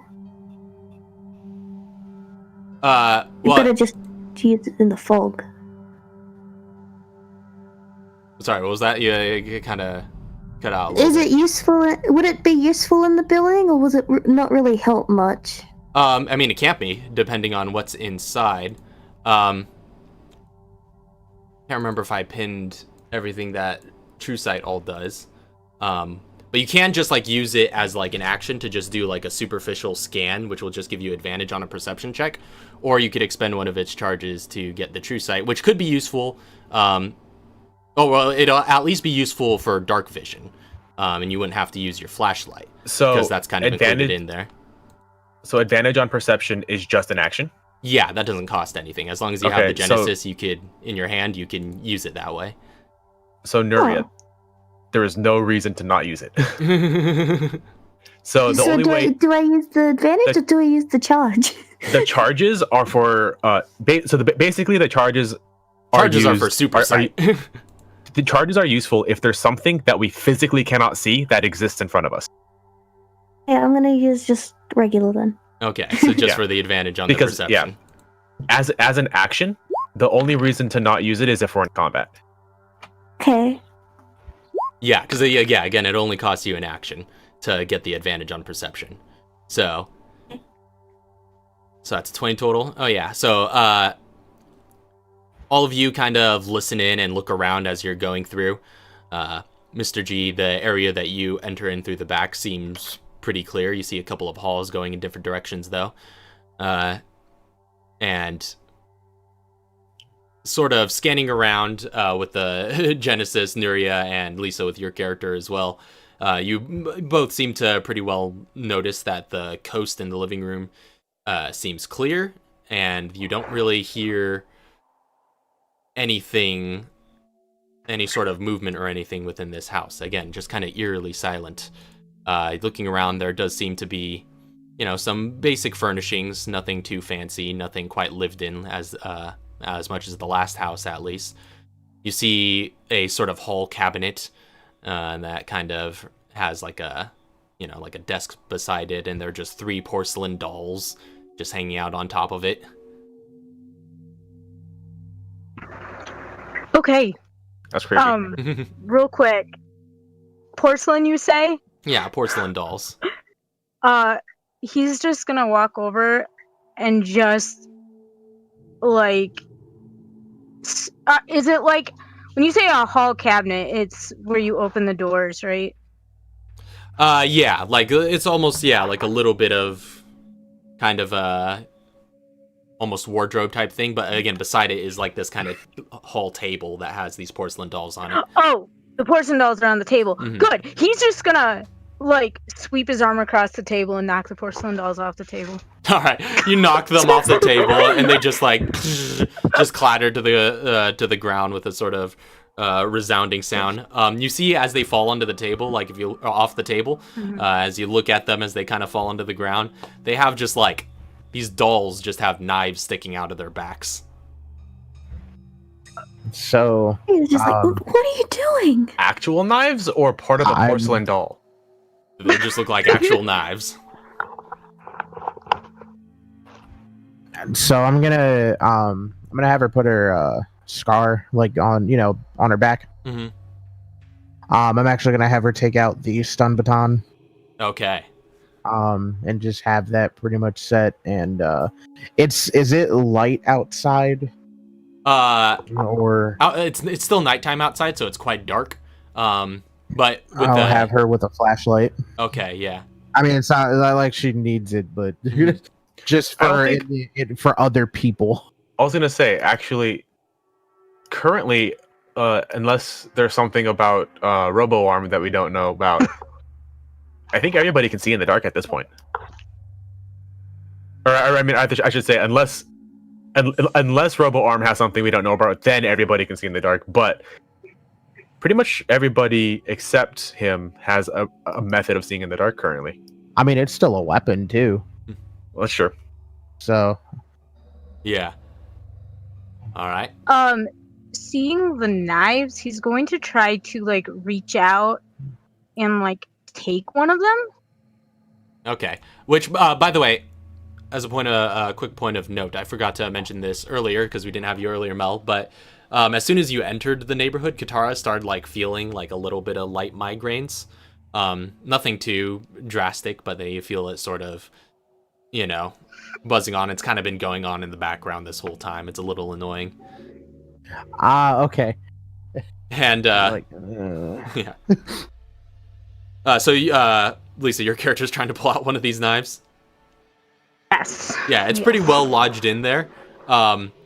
And you just you grab it and you start trying to just kind of yank it out. It has a little bit of tug to it. But as you're in the process of doing this, the little kind of girl head on the doll just twists around and looks up at you. Oh, man. And at that point, the arms kind of bend backwards and grab the knife out of itself and try to stab you in the hand. What? This is my own personal hell right now. Do we see this? Yeah, you guys all see this happening. That's a 25 to hit. Oh my god, yes. So this porcelain doll just stabs you in the hand for 3 points of piercing damage. Or rather, that should be a plus... sorry, that should be in a +7 and a +3. So that's 4 points of piercing damage. Can you see this? Yeah, the three of you have definitely noticed this going on with this guy. And at this moment, just the other three dolls that he knocked off just start clambering up these sort of almost marionette-looking things as, it doesn't look like porcelain should be able to move this much, but they all just kind of animate to life and stand up and just pull the knives out of their backs. Is this initiative or can I start swinging? You could start, you could probably notice this going on with your perception from earlier, and if you want to get over there, you could start swinging. So I came in from the back, and they're in the living room. I'm assuming. Mm-hmm. Yeah. Yeah, they're kind of in the living room. They're within eyesight of you, actually, from the back. I'll just hit him with my handgun right now. Actually, I'll hit actually one of them say that's not. Yeah, just because they kind of Stabbing. acted first, I'll say they each get a go before any of you have a chance to react. Is this considered surprise round? I won't say it's a full surprise round because you guys were pretty perceptive, and so since you were so alert, you kind of, you're just weirded out. Yeah, it's just weird. Yeah, it's not necessarily a full-on surprise, but I'll give them a sort of one round before each of you get to go. So they kind of leap up, and one of them attempts to make a stab at Katara. That's a 15 to hit. Nope. And the other one just like leaps into the air and just like takes a swing at Nuria. It's an 18. I believe that hit. Oh no, it doesn't hit. Oh right. Ooh. Yeah, crazy AC. So yeah, they both kind of like swing and miss, and they're just all kind of like flying through the air with these little knives and these little creepy porcelain dolls. So what are you guys doing? He just looks at this and goes, porcelain dolls, really? I don't know if shock will work on them. I don't think it really matters what you hit him with. Just hit him. I'm gonna take a shot from surprise from around the corner, or from hidden. I mean. Okay, yeah, you are still quite well hidden. So you're taking a shot with your rifle? No, handgun. I don't have my rifle out. Gotcha. Because I have handgun sword. Right. Let's go ahead and take your shot. Tara's just annoyed. She's just looking at the new person like, and this is why you don't just go throwing things off the shelves. Dang it! That's 31. I forgot the headshot. Oh, well, it doesn't matter. You just like just shatter this porcelain doll to pieces with one shot. Okay. I'm just gonna throw stun baton with one of them. All right, go ahead and make another attack. 13 just hits. So you just like awesome golf swing, just like also shatter this one across the floor. And then extra attack another one. All right, yeah. Go ahead. Yeah, another just like just smashing them like flies. All right, that's it. Next turn. No, I mean that's all of them. Yeah, you just smashed all three of them. So yeah, they are gone. While this is happening, can I have him like go back to the front door and like step outside real quick? All right. And look around and see if he sees anything around. All right. Go ahead and make a perception check while you step outside. Cool. See what you see. Nope. Looking around, the fog is thick. You have zero visibility beyond 60 feet, so you could see like out as far as like the sidewalk and maybe the middle of the street. Mm-hmm. And you don't notice too much activity outside. It's silent night.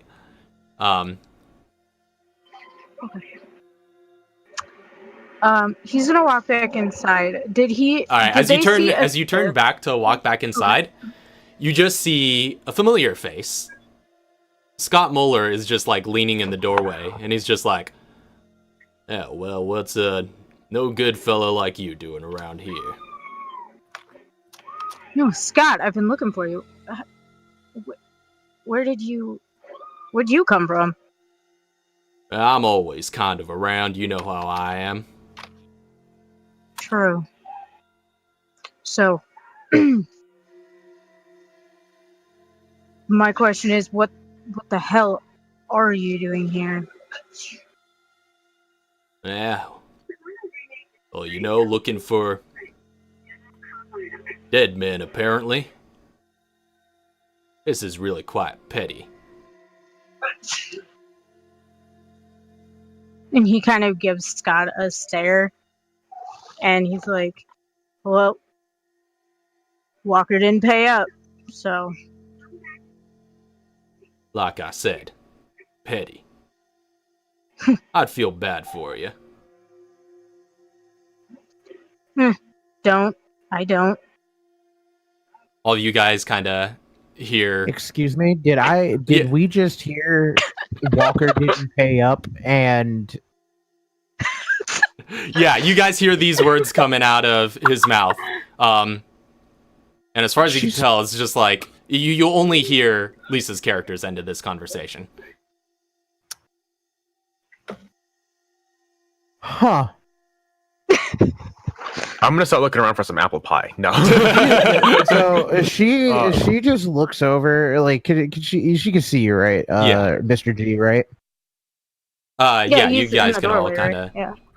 So see each other. she looks at Mr. G, and then looks back over at the doorway, and then looks to her grenade launcher. Just hearing that, and then looks right back to Mr. G like, you heard that, right? I hear a lot of things, but what I don't hear is what the person who's in this house.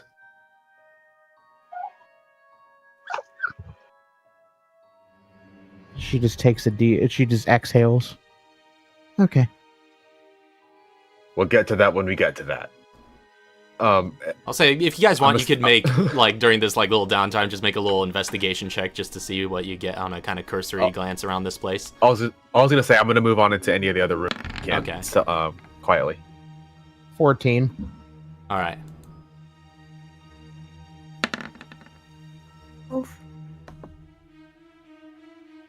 Do I have to? Do I also make an investigation? Yeah, go ahead.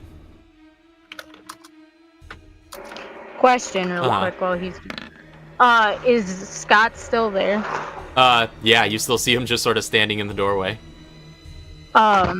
He's gonna like reach out, put a hand on his shoulder, and be like, well, what would be his shoulder? Mhm. And he's gonna be like, huh. And he's gonna use the prosthetic. He's gonna be like, there was a time you almost let me die on the battlefield. Why are you so worried about it? Oh, the only thing I'm worried about right now is loose ends. Can he try to make an attack towards this? Oh yeah, you could certainly try. He's actually going to drop his shotgun, and he's going to take out his 2 blades. All right, you pull out your knives. And he's gonna make a... Let's see here. Come. 15. All right. You grip it in your hand in a sort of ice pick grip and just like swing at him, and it looks like it would have been a pretty good swing, given the amount of forethought that you're able to put into it. But your knife just sticks into the sort of hinges of the doorway, and you don't see him there anymore after another blink. Okay, this place is crazy. And he walks back in the house. All right. So, for the rest, those 3 rolls prior were your investigations. So you guys kind of look around. Mr. G, you searched this place pretty thoroughly for the short period of time that you spend going through. Looking around, you do find, especially in the kitchen where you just were, starting in that sort of area, you do find some usable supplies in some of the cabinets. You get 3 green herbs and sort of packet of yellow herb as well is in there among them. All right. I'll just take everything out as I'm like searching around and placing it onto the counter for everyone else. Okay, gotcha. So yeah, you're just kind of like piling it up. There's a lot of stuff. Yeah. And the rest of you kind of spread out a little bit. Fanning out, you kind of look around the rest of the place. Katara, you kind of find your way to the sort of bathroom that is on this the first floor, and searching through. There doesn't seem to be anyone inside. You kind of check the, the shower and all that, but you do find in the medicine cabinet, a red herb in a sort of medicinal packet. And as you kind of close the medicine cabinet, it's one of those sort of situations where it's got a sort of mirrored medicine cabinet, where it's like a mirror door. And as you close it, you see in the reflection behind you just your mother, Alicia Oswald. She just... Mom? Katara, what are you doing here? Coming out here for you. And you and Dad. Oh man, you shouldn't have come. This place is horrible. And listen, I came here for the both of you. I have no care if I should have come or not. You're my parents. I need to get the both of you out of here. I don't even know what's happening. Well, for all the good it's done us being your parents.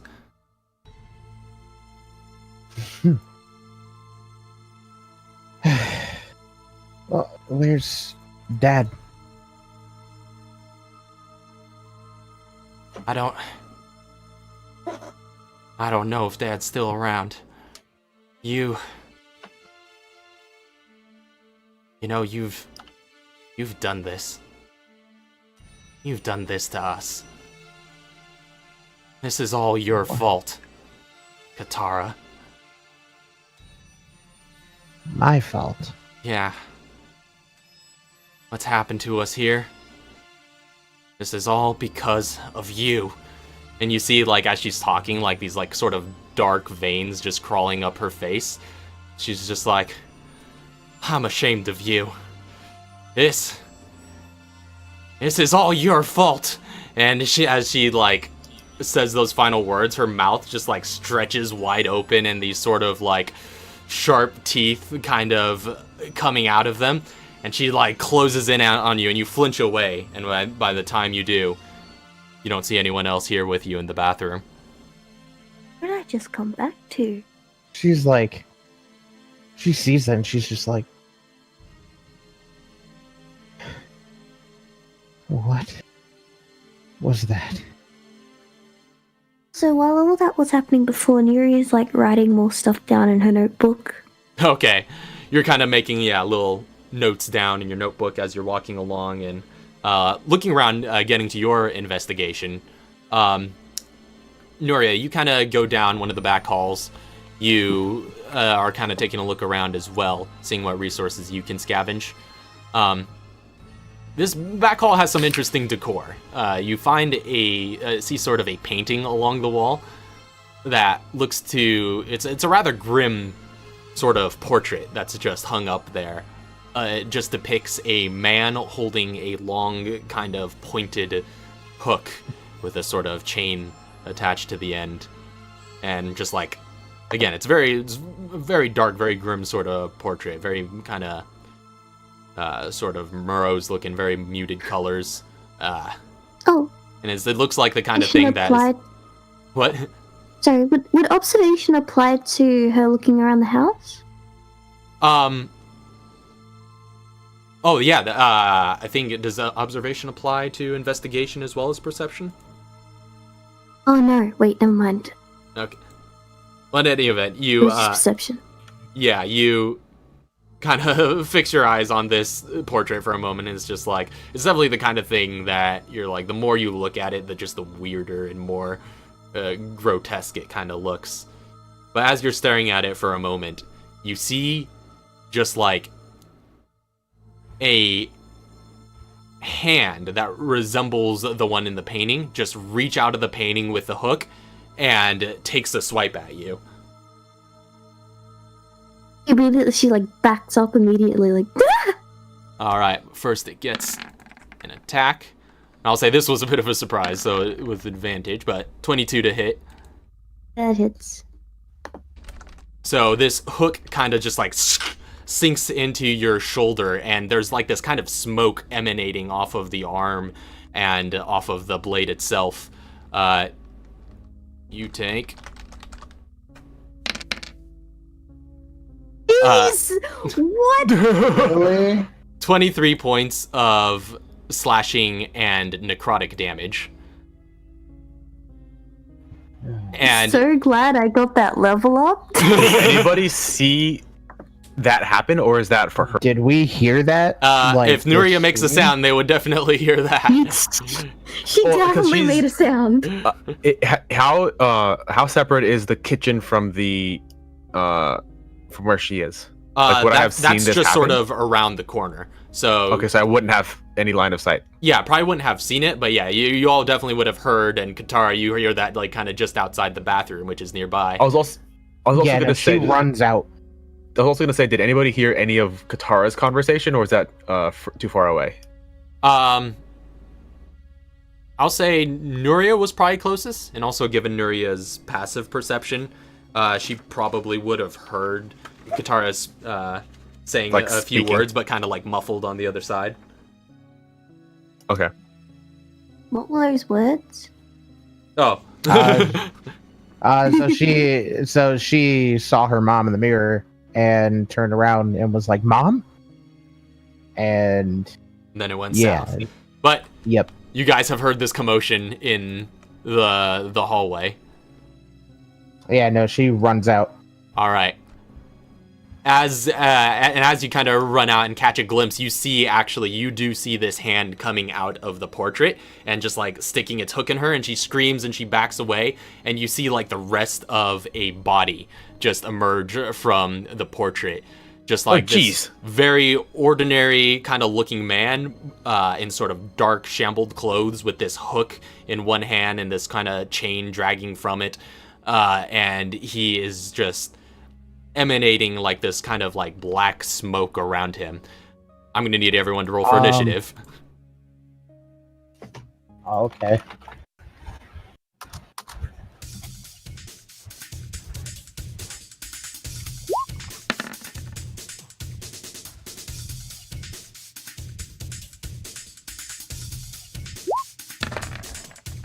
Hey!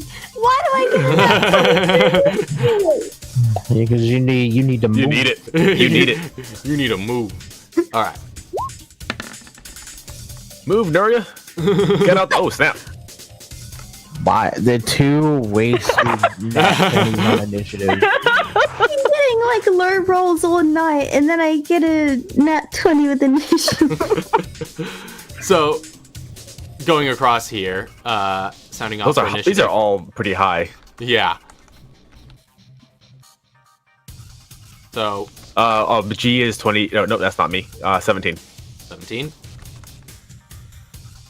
I'm actually the only one not in the 20s. 24. Somebody's 20. 24. Lisa's character. Yeah. Somebody. Somebody. Katara 21. Okay. And Nuria, 23. 23. That is a lot over 20. So, Lisa, your character goes first. Uh-huh. Lovely. You're So kind of knives- at the doorway with the knives, out. kind of, how far is it? You said the doorway. So how far is it from the it's doorway? just sort of like it's not very far from it. You just sort of go in, and it's kind of in a hallway just past the living room. So you could get there without even probably using your full movement, since these are such tight quarters. Okay. Just stab.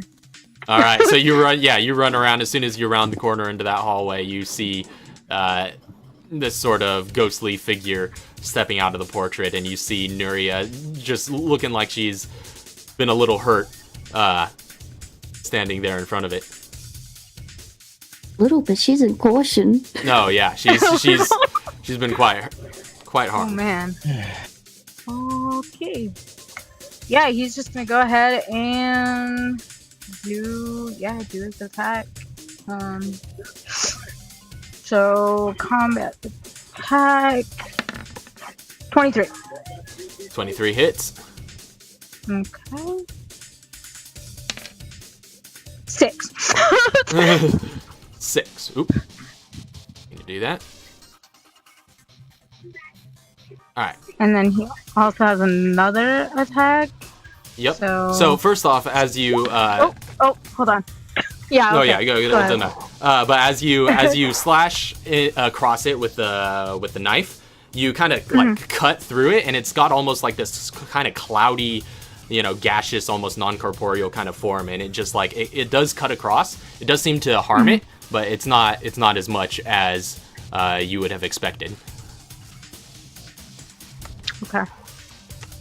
But that second attack does also hit. Oh, it does. Okay. All right.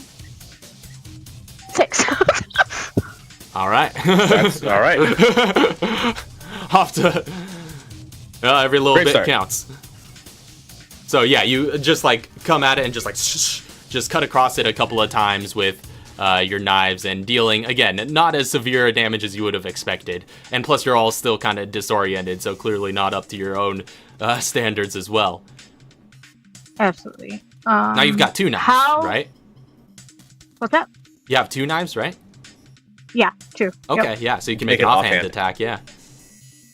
Oh, okay. Not used to this stuff. Come in. Yeah, you have 2 main attacks, and because you have it, Yeah, bonus a action. light weapon in your offhand. Awesome. Yeah, 28 hits. All right. And then Wow, that's Wow. that's impressive. these Can't- knives, man. He can't be Also- faulted for consistency. Some blunt knives. Also, but with offhand attacks, you don't add your ability modifier. Oh, that's right. So that's Oh, It's just 1.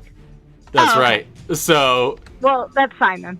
Yeah, it's Yeah. just the offhand attacks are just the number on the dice, Okay, good to know. mhm.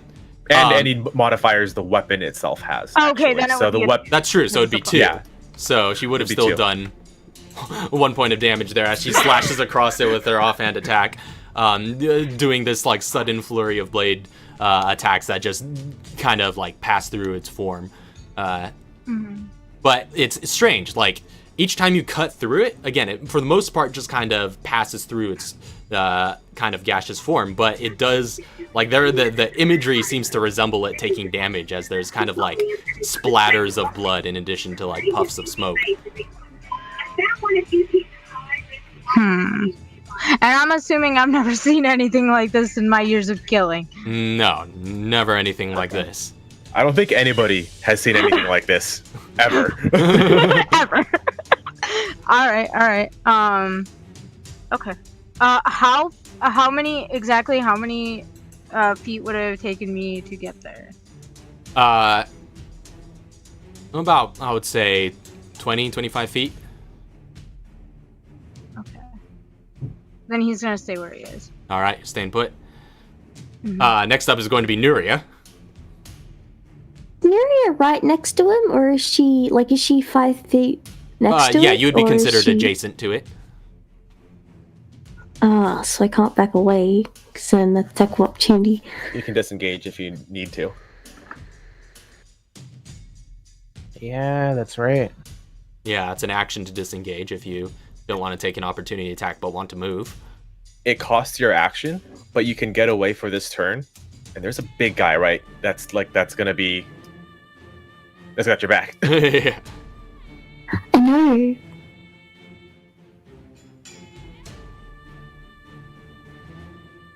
She's gonna jab herself with a medical injection. Okay. I'm gonna use one of these, but I don't trust that creature. So that Seems like a- is Go ahead and roll your heal. Seems like a fair assessment. intelligence to this, right? What was that? I don't add intelligence to this? No, not for crafted items. Unless it specifies otherwise. And then she's gonna back up. Okay. So it does take an opportunity attack against you with that same sort of hook that it had swung at you previously with. It's a 14.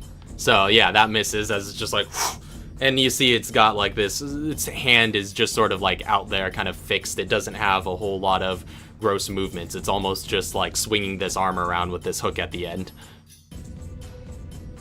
Okay. She backs up 8 feet. And back up in the room. Okay, so how far did you say you backed up? I think you cut out a little bit at that How far point. can she back up in the room? I mean, you could go further, like down the hall, or you could kind of go away to the living room. She go down the hall. Okay, so you go further down the hall. This would sort of be in the direction of Katara, so you're kind of like who just came out of like a bathroom further down the hall.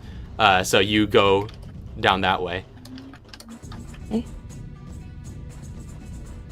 And you could, it's probably about another 15, 20 feet before you get to the end of the hall. Then it rounds a corner that looks to be a staircase that goes upstairs if you want to use even more movement. She'll stay at the end of the hall. Okay, gotcha. That's the end of her turn. All right, Katara, Nuria just ran past you, and now it's your turn. So she comes out and she sees this. She sees that Neria's there and is like, okay, good. You're back here. Good. Looks over at the thing and is just like, so it's not facing her at the moment. Yeah, it seems to currently be occupied with your soldier friend. So, okay, what I'm gonna do is she wants to hold an action to blind this thing with the LED torch. Okay. So should it start going, oh, somebody tried running away?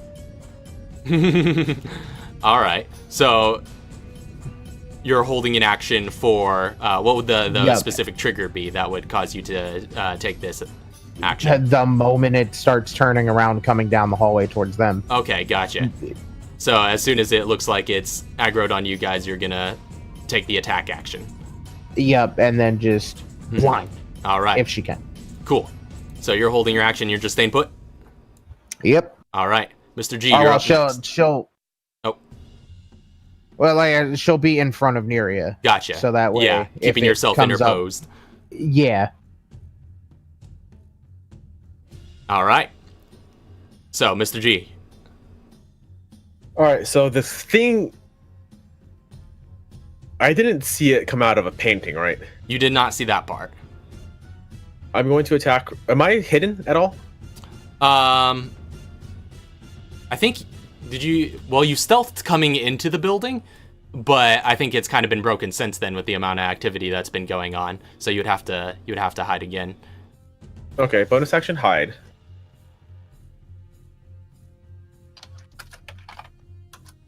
All right, go ahead and make your check. Question: do these checks have advantage for while in combat because it's movement, or? Yeah, I would say so because it doesn't have a line of sight on you, so it'd be going pretty much entirely on movement. I should ask, quietness. I guess, more specifically, what doesn't have advantage for stealth with my boots? I guess anything where you're just kind of like purely visually hiding, but that'd be very specific circumstances. I'll let you know the exceptions, but I'll say assume you have advantage unless otherwise specified. Yeah. Yeah, because I've always been asking, and then I forget, and then I'm like, I've been missing out on advantage on stealth for a lot of things. Mm-hmm. All right, so that's 22 with stealth. Uh-huh. And then while hidden, I'm going to take a peek out from the side of the kitchen, and I'm going to fire with my handgun into this person. Right. So yeah, you kind of. Okay, so you're kind of because you can't quite get a view of it if you stay in the kitchen, but you just have to use a little bit of your movement to go out to the corner. Yeah, I'm just peeking around whatever corner I can get to. And you're gonna take a shot. I'm taking a shot with my handgun. All right, go ahead and make your attack, and you do have advantage. I think I spelled attack wrong, so be careful. Watch out. Watch out, it's attacked you. Oh. Alright, it's 18 to hit. Cool, you negated a natural 1. That's good. Yeah, 18 I did. hits. And that's with headshot. All right. And full rounds, because I default to full rounds. So there's a quick burst with your handgun. It is. And plus sneak attack and all that. Yeah, that's right. yeah, added sneak attack. So that is a total of 43 points of damage. All right. Of piercing. Yeah, so you just like look around the corner and just like just put a bunch of rounds into its head, and so you see it just sort of like the mist in that sort of region just sort of flows apart and then comes back together, forming this kind of visage of its head. But again, doesn't seem to do as much damage as you were hoping, unless that has some sort of special piercing power. But no, it still did quite a hefty chunk there.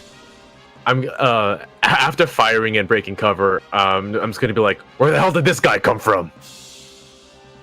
And that is my turn. All right.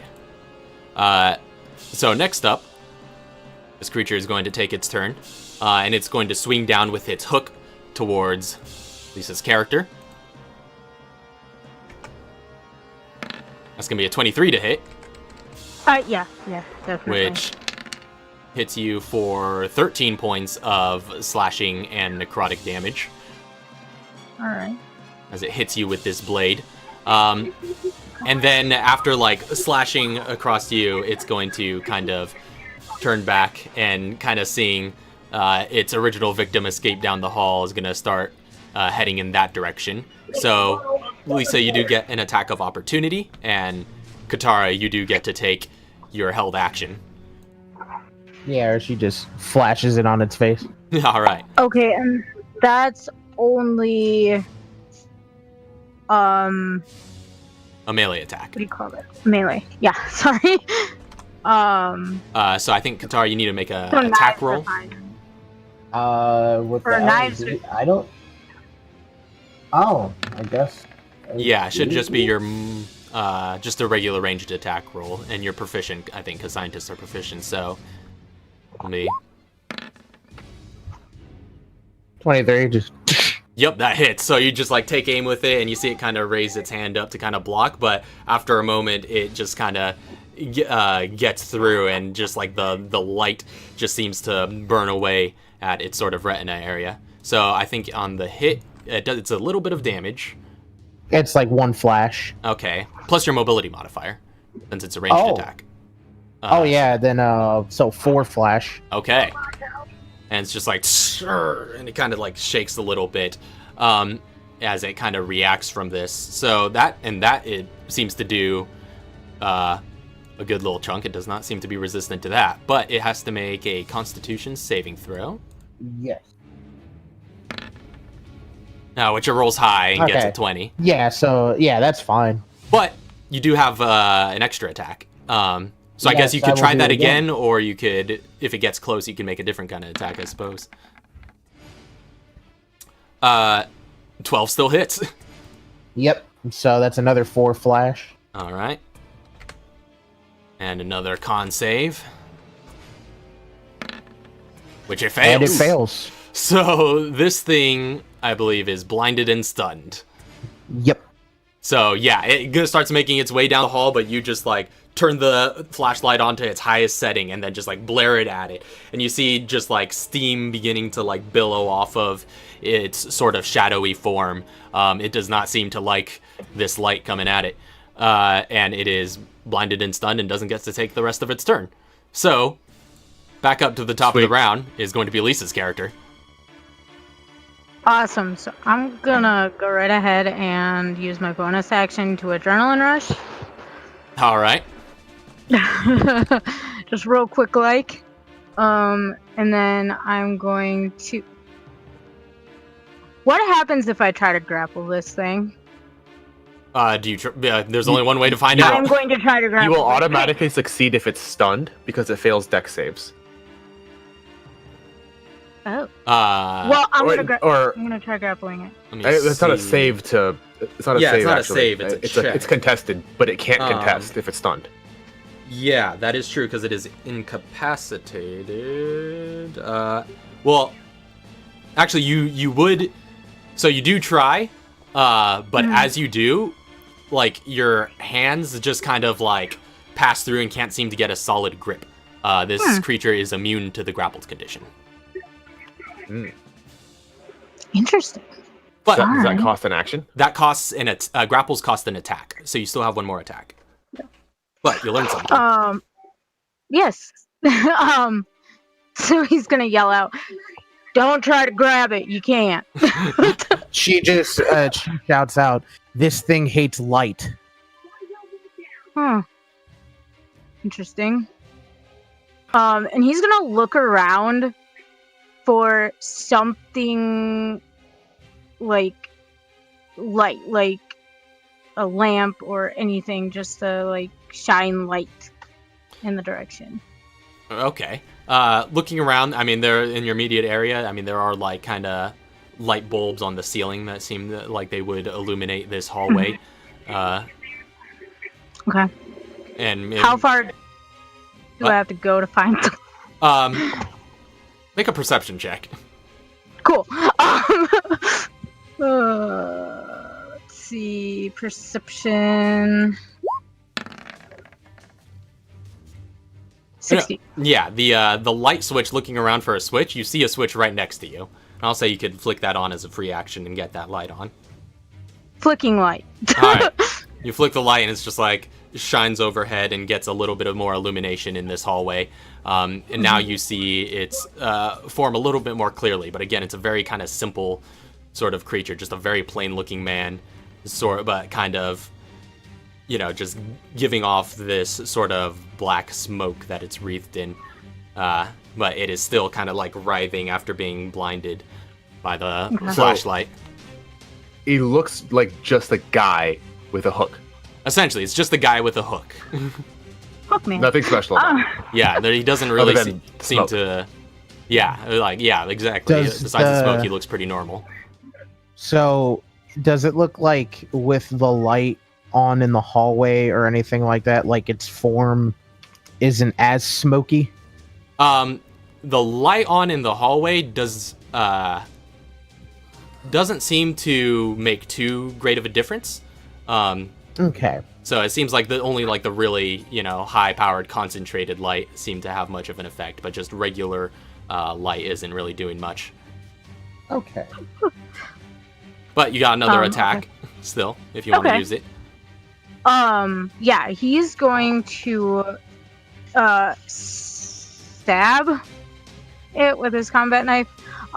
As he does that, though, he's going to, because I'm assuming he realized Nuria had a flashlight. Mhm. He's gonna yell over at her, shine it in his eyes, and he's gonna just stab it. All right. And you attack with advantage because it's stunned. Okay. He is blinded at the moment. And So, blinded. Yeah, it's a double advantage. so yeah, we can't. Okay, well, 17. 17 hits. I don't think flashlights are going to do anything while he's blinded. So that's... That's what I Okay. was thinking. I was thinking about getting it in a stun lock, but that would fix it. So Oh. you again slash at it with your knife. Not doing too much harm, but still hurting it a little as there's a small splatter and puff of smoke. And as he does that, you guys kind of can see that he's very simple-minded, and his duty is to kill. Okay. So is that the end of your turn? Yes. Yep. That's Nuria, him. you would be up next. Okay. First, is she within 15 feet of him? You would have to step forward a little bit because I think you went 20 feet back to get to the end of the hall. Okay. But yeah, you just have to take a step forward and you could easily get within that range. Never mind, she's like, so this thing's weak to flash. I wonder how it's affected by shock. We're just gonna spark shot it. All right. go ahead and make an attack roll with the spark shot with advantage. Still stunned. It was mobility, right? Yeah, mobility and proficiency. Ranged attacks are mobility and efficiency. Unfortunately, just like Just the the spark shots jam. I don't think it It jams. doesn't. That's Okay. still a natural one. So like wait, you have advantage. I forgot. That's true. So go ahead and roll the other. Roll it again. Come on. Okay, 22 hits. Better. So yeah, you fire the spark shot forward and bzzz, the prongs kind of stick into its form, and there you see them kind of like floating around, like they're not quite solidly fixed, but they still do their work. So go ahead and roll your damage.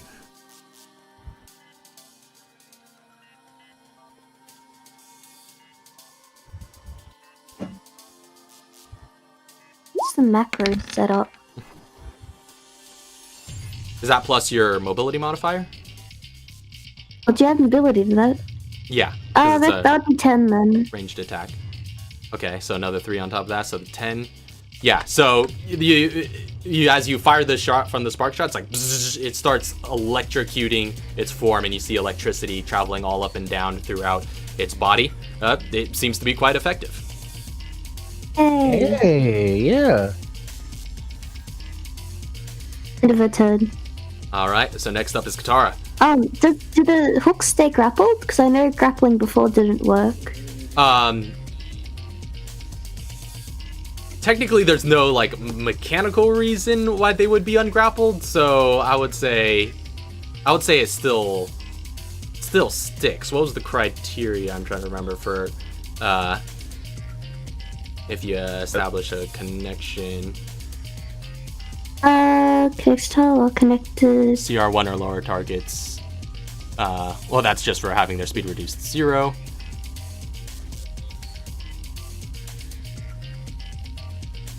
Yeah, so, but yeah, you can still, so it is still connected. You still can use your action to deal automatic damage, but it is not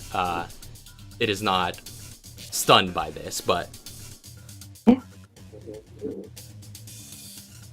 anyway, Katara, you're up. Okay, so the one question I have before I do anything. So a bonus action is just a bonus action. So if I use that, it doesn't affect any of my actions that I can do after. I can still hold an action, right? Yes. Yeah, you can still Okay. hold an action and take a bonus action. Cool. So I'm going to. So I want to step forward. Mm-hmm. And I want her to. I want to get because it's within that like 15-foot range at this point. Mm-hmm. Yeah. I want to flame spray it, like bonus action flame spray. Okay. With Funny. advantage. Oh yeah. Which hits. So yeah, you walk 14. forward and just. I think it's at the end of your turn that it gets unstunned. Burn the so She painting. used it on a reaction on its Oh, turn. that's true. That's true. So how would that work? It ends its turn out, or the stun ends on the end of its turn. Uh, I think technically the wording, I should say the wording says rules as written, your turn. But I think the intention at the time you made the attack. Yeah, the intention is at the time you made the attack. So I'll say it would. The intention is essentially just one full round. So yeah, we'll say Yeah. it does get to its turn before it gets unstunned. Because I wanted to get any attacks in. Yeah. So yeah, you just light this thing up, and the fire licks all around its form, kind of mixing smoke with its own sort of mist-like entity. But yeah, this seems to damage it quite a bit as it like shakes around and just squirms under this pressure. oh, it hates elementals. Yes. So after she does that, she notices this and is like, huh. And I'm gonna have her hold an action when this thing becomes unstunned and unblinded. Uh-huh. You're just gonna flash it again. I'm gonna flash it again with like Alright. both. Yeah. So you're holding your action. And next up is going to be Mr. G. Can somebody tell me where the hell this guy came from? Oh yeah, I forgot. I was gonna say on Yuri's turn that like he came from the painting. You can Okay, speak yeah. so you can speak at anytime. Yeah. Feel free to respond as well. As long as it's not too much conversation, but just little one-liners here and there are perfectly fine to yell at any time during the combat. Attacking the creature with handgun. All right. Make another advantage roll. But Nuria said it came from the painting. From the painting. 20 to hit. 20 certainly hits. Go ahead and roll your full damage. Painting. What painting? Roll. The one painting in the hallway. Oh, I see it. But you said it came from a painting?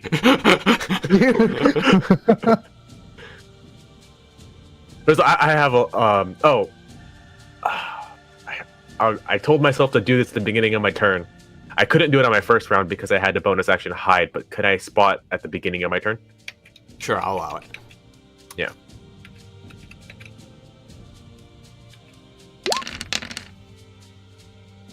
Uh, 43. Same damage. Exact same again. damage. I think it is. Wow. Yeah. Everybody's consistent tonight.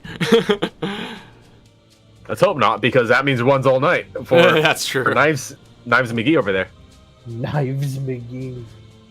So that's 43 piercing with the handgun. It's gonna be like, how far away is the painting? It's still pretty much right next to the painting.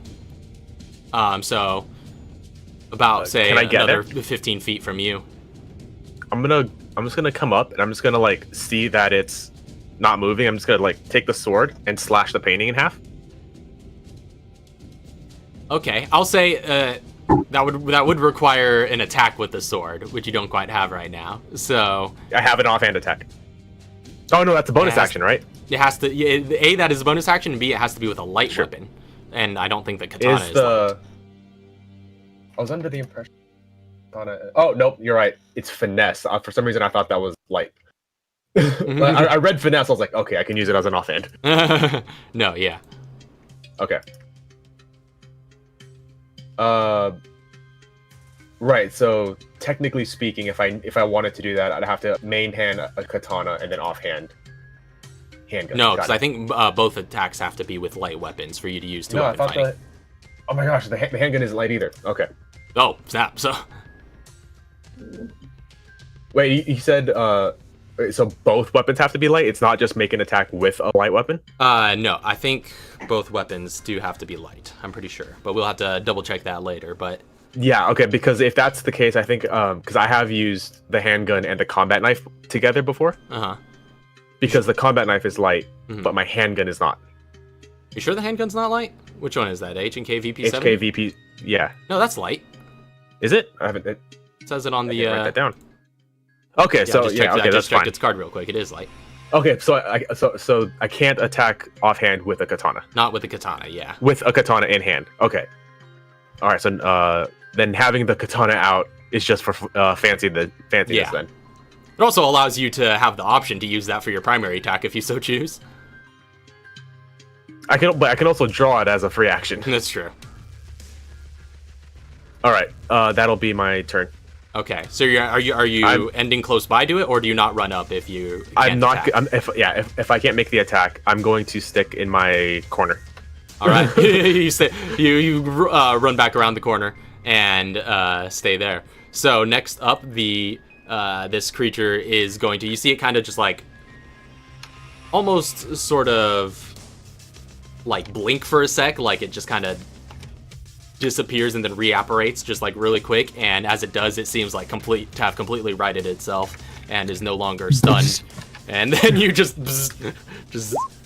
send a beam of light towards it. So that's Four flash. 4 flash every time you hit it. And Yep. then another con save. That's a 21, but And you do then have a second one attack. more. Get ready, dude. Also hits. Another con save. Oh, snap. Which, nope. Wow, so he just gets stunned all over again. It's just So you two shine that light attacks. at him. That's basically concept with disadvantage.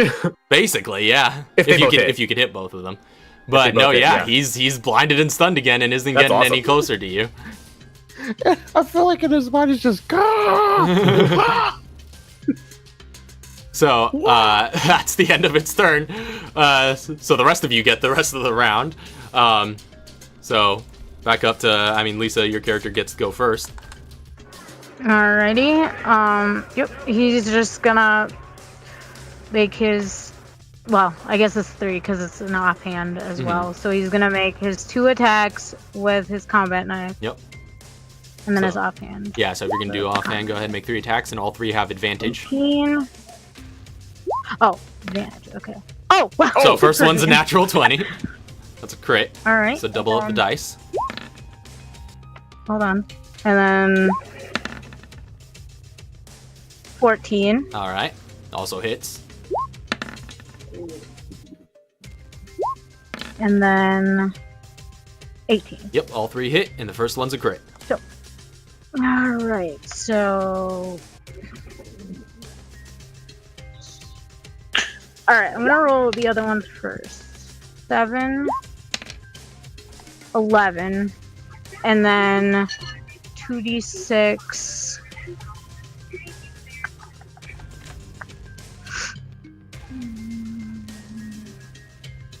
2d6, and then just the modifier. Yeah, right? and then just the regular modifier. Wait, no, one of those doesn't get its modifier, since one of those would have been the offhand Oh, attack. one's an offhand. That's right. So, Okay. let me see. Yeah. All So right. that last one. And second, what is the modifier? It's +5. Excuse me, computer? Please don't do that. Okay. And then 11 again. So again, just like So slashing through with all your might, and it's and just like cutting through its barely sort of corporeal form. Awesome. All right. I'm trying to think if I'm gonna stay, or go. Yeah, I'm just gonna stay where I am. All right. So staying put. Nuria, you're up Yep. next. Gonna shock him again. All right. Use your action to inflict damage. As you still got those prongs connected and just. Zzz. Consistent. Yeah. So another 10. Well, plus your Oh, modifier. good. I So got that again. Yeah, that's 13. 13. Oh, Gotcha. yeah. So you continue administering shocks, Yep. and you see the electricity still just kind of like billowing out of it and traveling all up and down its form. Is that going to be the end of Nuria's turn?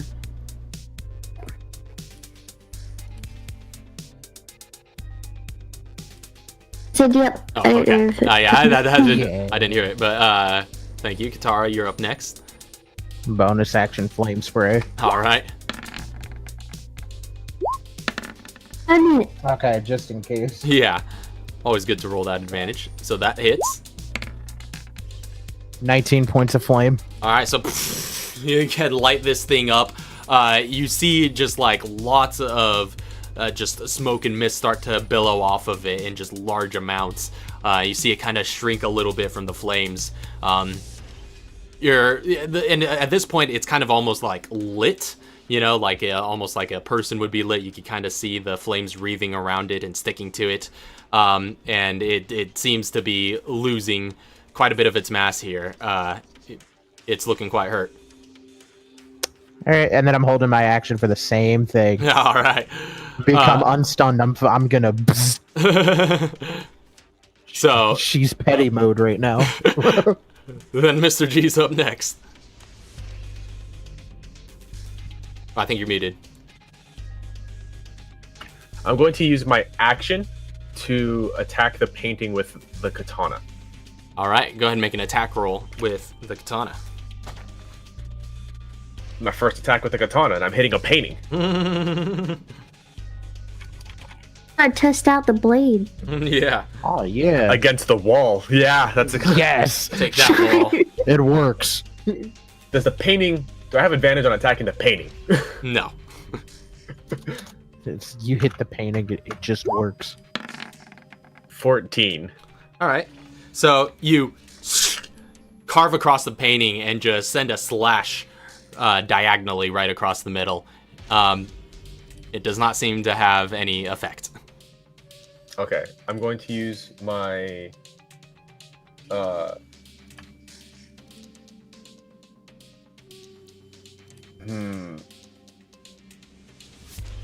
I'm gonna get to behind where Katara is. So is she close? You said you only stepped up a little bit, right? Yeah, just to get within like 15 feet of it. Yeah, so she's like 15 feet on the other side. Okay, I'll just be behind you. Okay, so you run past and go around to where Katara and Nuria are at. And as Basically, it's done, just like yeah, run you through can and just like run just like circles slash. around it. Yeah, I'm just like I just run right past them, slash the painting on the way, and then stop behind her. Get my weapon ready, my handgun ready for another round of attacks. Gotcha. So, at the end of your turn, comes back around to the ghost as the flames sort of like fall off of it, and it seems to again recompose itself and is no longer blinded and stunned. Which hits. Poor Flash. Has to make a con save. Poor painting. The painting got what it deserved. I think succeeds. Also hits. Fail, fail, fail. Don't break the streak. That's a natural 20. Yeah. Yeah, no, this thing is mad. It's like Yeah, it is just like I have had it. It is just like holding its arms out and just blocking the light, and it doesn't like this one bit. It's actually, with its action, you see it just sort of just discorporate into a cloud of mist, and that mist just sort of falls to the ground, and it begins flowing away from you and heading Which direction is out it the going? front door. Is that Oh, opposite direction we're going? Or Yeah, we are? opposite from where you guys are. It's going away Okay. from you. And as it does, Nuria, the prongs from your spark shot just clap to the ground. She like reels it back up. All right. But that is going to be its turn. It pretty much gets through and out the door a little bit. So it's just outside the door. Yeah. But that's all it could do with its turn. So the rest of you are kind of up, and I'll say because you guys are kind of all have like initiative, you know, just like all of yours before, I'll say you could all kind of act as one here. So I want to go downstairs, and do we see it out the door? If you go down and kind of give, I guess, chase a little bit, if you look out the door, you would see a lot of fog outside, and it's a little bit hard to distinguish out here. And you don't know quite how far it got. You don't know what its speed would have been there, but So it has like did it like merge with the fog? yeah, it's effectively invisible when it's out there in the fog. Yeah. If only there's a way we can see invisible creatures.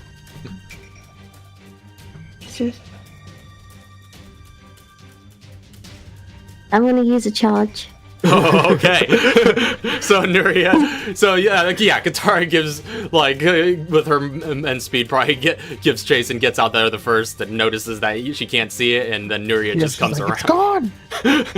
Nuria just comes around with the Genesis and just presses a button. Really gone. And just like, and you see the Genesis sort of fire up, and the scanning device in a like, sort of reticle appears at the center. And as it begins to give a scan of your environment, it does notice that some of the heat signatures within looking outside, you know, everything sort of blends together with the kind of cool temperature of the fog.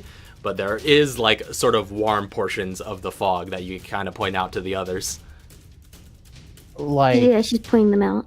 how I see far? something there. It looks like it got about maybe 10, 15 feet out the door. Oh, so like, can I just throw a flash there then? All right.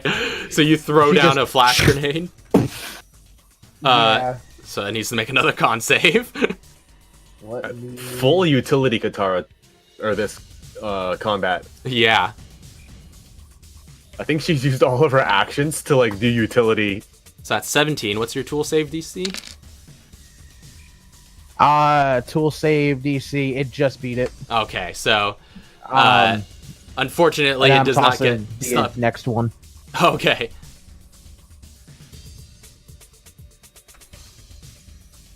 It's another con save. 20. Wow. Ooh.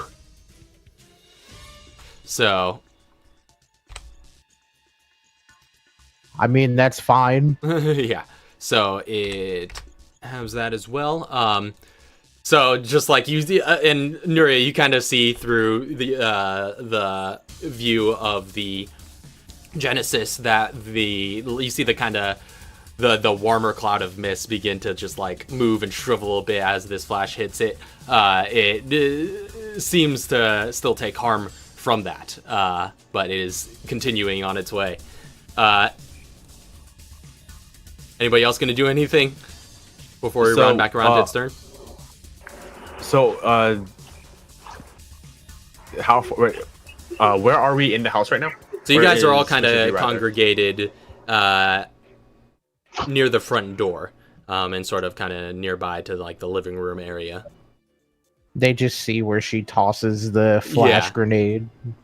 Well, because like, Katara said she was going downstairs. Is there a like second floor? Well, you guys were all still on the first floor. There is a staircase to the second floor, though. We haven't gone there yet. You haven't gone. We're up not there. Okay, so I'm just gonna move up to the. Is there anywhere I can hide? Down here. Yeah. I mean, there are plenty of places where you could kind of break visibility from it, just sort of between where windows would be, out looking out the front. All right, I'll just like flatten myself against one of the walls next to the window, or I guess the door, because that would be easier. I don't want to have to break through a window. Yeah, kind of And inside the door. take cover. Wait a bit. See where Nuria is pointing stuff out, and I'm going to attack with my Okay. handgun. And yeah, so you take cover there, and you're so you're not hiding or anything. is You're what- just taking cover there. This is bonus. This is bonus action hide. Okay, gotcha. Go ahead. So go ahead and make a stealth check. Oh yes, Okay. 29. Almost out Gaping all of. those nat ones. Gotta use them on somewhere. Yeah. I'd rather use them on my advantage. And this is for the attack with the help of Nuria. All right. It did not get stunned, It did not. No. and it's a straight roll with Nuria's help. Yes. Can I headshot it? You could certainly try. 15. All right. So you lean out and just fire a full burst with your handgun. Nuria, you see through the viewfinder of the Genesis these rounds just sort of like passing through it, but the smoke doesn't generally seem to react to these hits. Doesn't seem affected. Yeah, it seems to be immune to that kind of damage while in this form. Hmm. What, -5? Is that Mr. G's -5? That's with a -5. Jeez. I'm really good at shooting things. I don't think Lisa's character has acted yet in this whole. I haven't. yeah, I was waiting for everybody else to get done. However, seeing that, and hearing Nuria say that it wasn't necessarily affected is going to change his course of action.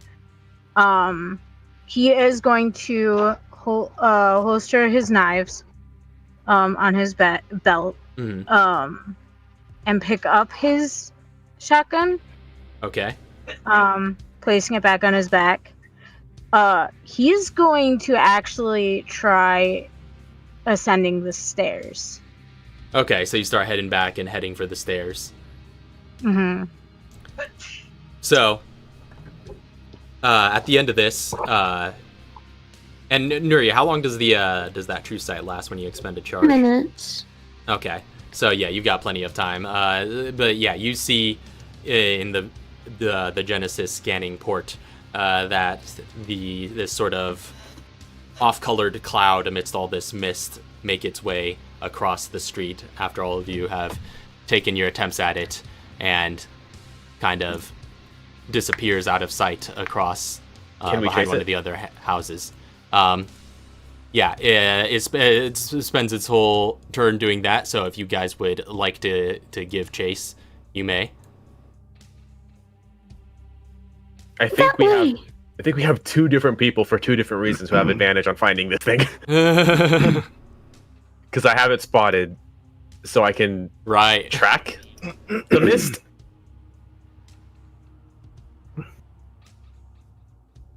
Does that still apply? That's a little iffy, because you would have no way of essentially sensing it, you know. Yeah, that's the thing. It's not leaving any tracks or anything like that. So, and it's not like making any like. Yeah, it doesn't make any noise or anything. So it might in this form be kind of immune to Mr. G's tracking.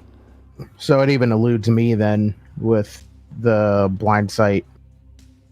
That's true, because it doesn't necessarily have like a solid physical form. Yeah, you probably. I think the Genesis is the only thing that could see it. It has nothing for us to see. Yeah, like we could see it if it was there, but there's nothing for us to see. Yeah, like even with blind sight, yeah, it's just like it's indistinguishable from the rest of the mist. Mm-hmm. So, follow Nuria. So Nuria's just running out. I'll say, go ahead and make a perception check, Nuria. Okay. Was that with I'll do advantage? this regular. Well, if you want to use an action, use your action with the Genesis to get advantage on it. Well, would that knock off true sight? No, it wouldn't, because I think once you activate it, it lasts a while. Oh, sweet. Yeah, I was gonna say the only reason you might want not to is if you wanted to dash. Mm-hmm. So, okay, 14. No, yeah, you head out there with all your speed into the mist and sort of get a beat on it with this Genesis device. You see it down the sort of pathway beside the house on the opposite street. It looks to be heading in that direction and kind of heading towards the backyard, but it's still within your line of sight. But about, after using all of your movement to get out there, about some 70, 80 feet away. Oh, yeah, no, okay. That thing is... Whew. It moved. It moved. So you said it from Katara, would it be the same amount of distance? Well, Katara could get further than Nuria, so you'd get less than... you could close that distance a bit more. So, like, how much movement you have? 50. Yeah, so it's 20 more than Nuria, so you would be 20 feet closer than that. So it's only about, like, 60 feet in front of you. Oof. Oh, I need to look at something. No. I guess if everyone still wants to keep chase, then Katara... Excuse me, the Katara will keep chase with this thing as long as, like, she knows that this thing is, like, close. Or at least within her range. Yeah, if we can keep Nuria within range of it, we can keep chase as long as nothing just tries to stop us, I think. Mm-hmm. All right. Because I don't think... Yeah, no. Nothing getting over there. Yeah. I don't have anything that could touch it. I'm really good at killing people. Yeah, all I have is like a flashlight, but it doesn't go out that far. Oh yeah, I also have a flashlight from I basically. have movement enhancer. that do? Enters your movement. I assume. Is it like a bonus No. action dash, or is it a straight up movement to your speed? Let me get it up real quick on. Okay. You get an additional 10 feet. That's the main thing in this situation, because I don't think it will come across difficult terrain. Additional 10 feet. But it's for 3 creatures, so I can do all of you. That's okay. I was doing the math really quick. I think with Katara, she'd be able to get 120 because that brings you up to 50, right? Or to 60. Mhm. I would get 140 because that would put me up to 40 times 3.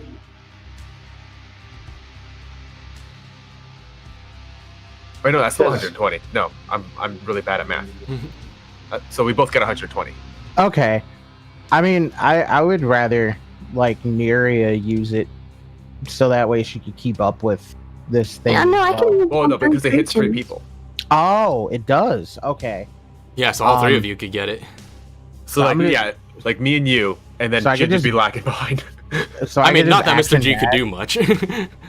So I could just action dash over, so that way it hits Okay. all 3 of us. Right. So, Well, she can catch up to you, and then Okay. use it, and then you can move. Okay. Yeah. Actually, yeah, that makes more sense. okay. So on this particular round, Katara's going ahead and dashing ahead, or staying No, closer to Neria? no. She's gonna stick close. Okay. Wait for Neria to use the enhancer on all 3 of us, and then just go. Gotcha. The 3 fastest people plus the one with the machine. I'm basically I'm only on bodyguard duty. I'm just making sure nothing stops the one with the machine moving forward. Gotcha. So, you guys kind of stay behind, and Nuria, looking through the scanner, you see as the round passes, the mist sort of disappears behind the other side of the house across the street. But you guys have all around to act between you. Where'd that other guy go?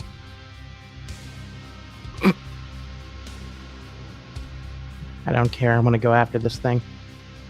Are you using the movement enhancer? I'm gonna run up. I'm gonna run up first, so I'm within range, because it's a 15 feet range. Mm-hmm. It's pretty good. So I think all you are in range of me. If I can easily be within range of you. Yep. You So yeah, agree. you have to get within range of us. Finds that But- middle ground in the street, like 15 feet here, 15 feet here. Yes. I'm gonna use movement enhancer. All right. All right. I'm just So gonna take 2. Actually, So yeah. slight correction. I don't. Its form did not get quite as far as I thought it did. Oh. It Good. actually cannot dash in this form. So, oh, Oh. How? so right. Wait, that changes things. Yeah, that changes things. So that does. Uh, This is it's a lot easier. mhm. So it was still heading away from the door, but as you guys like came out, by the time, let's see, that's minus 40 feet. So it would have been 20 feet away from Katara when she first came out of the house. Oh. Yeah. And then when dashing across the street after it, Yeah, when like if, dashing across you- the street after it, how far was it away at that point? We can surround it. yeah, you could. You Because, could, like, you could at easily this- get past it. If you if you 'cause dashed when you first came out, you could easily get on the other side of it at that point. Oh, wow. Yeah, because I'm just like, if this thing isn't that far away and within range of the flashlight, I'm just gonna see if I can flash it. Okay, yeah. I mean, it would have been 20 feet at the start, and you would have still had an action available. So it's Oh, kind of out yeah. in the middle of the street. Is 20 feet within your range? Yes. All right, then you could go ahead and do that. So quick retconning. That was my bad. So yeah, I'll just be So let me retcon that chemical. for yeah. Let me recall. Yeah. So you wouldn't 21. have had to use that. So yeah, I'll allow it. So 21 hits. It was weird for a cloud to make a con save, but yeah, it still kind of has to. It's a sentient cloud. Which There it is. Yeah, no. Nope. There it is. So does it just say does it become a stunned cloud, it is well. or does it drop its form? Technically, like the flash Does it lose damage is concentration? definitely a thing, but I think there's a specification within the flashlight that the stun function only works against things that are relying on sight. And I think when it's traveling by this mode of transportation, it's not necessarily relying on sight because it doesn't really doesn't have eyes. eyeballs. So that's true. So I think rules as intended that it wouldn't necessarily have to save against the stun, but you still did that damage and you still have another attack. It says on hit, creatures without blind sight must succeed a Constitution saving throw, be blinded and stunned until the end of your next turn. Mm-hmm. Creatures without blind sight. Yeah, it's not necessarily written by word as blind sight, but principally it does have blind sight in this kind of form, since it's not relying on eyesight. But either way, that also hits. How does Katara want to do this? Oh my god. So she just, and she's like, I don't know, you're right there, just So this just like take this You got light. it, Katara! yeah, like it's like this weird scenario where Nuria's just like off to the side with his scanner pointing, and Katara's just like trying to trace her finger and just like with this flashlight out, and you just turn it up to full brightness. You see the light flicker for a second as it strains itself, and like a scene out of Ghostbusters, you just, with this beam of light that is more clearly seen given the medium of the fog, just cutting across the street, you don't see too much of a discernible difference with your eyesight. There's no epic close to this thing, but you would see on the Genesis scanner, Nuria, the sort of warmer, more organic cloud amidst all this fog just disperse. And she's just like, Gone! it's gone? Gone! Okay, well, there we go. Light hurts it, so if we find any more Mr. G's just like flashlights, Mr. G's like just in the middle of the street with his handgun out, like, you sure it's gone? I don't know. Miriam's like looking around the street to see if she sees anything else while the true sight's active. All right, and looking around with that true sight. What's the range on that, by the way? 120. 120 feet of true sight. That's pretty decent. And yeah, and even looking through the scanner with that true sight, like it even kind of cuts through the fog and makes it it's not necessarily as obscuring when you're using that. But looking around, the coast on this leg of the street seems to be clear, and you seem to have overcome this particular adversary. Hey. And that is going to Where is be that? where we end tonight's session.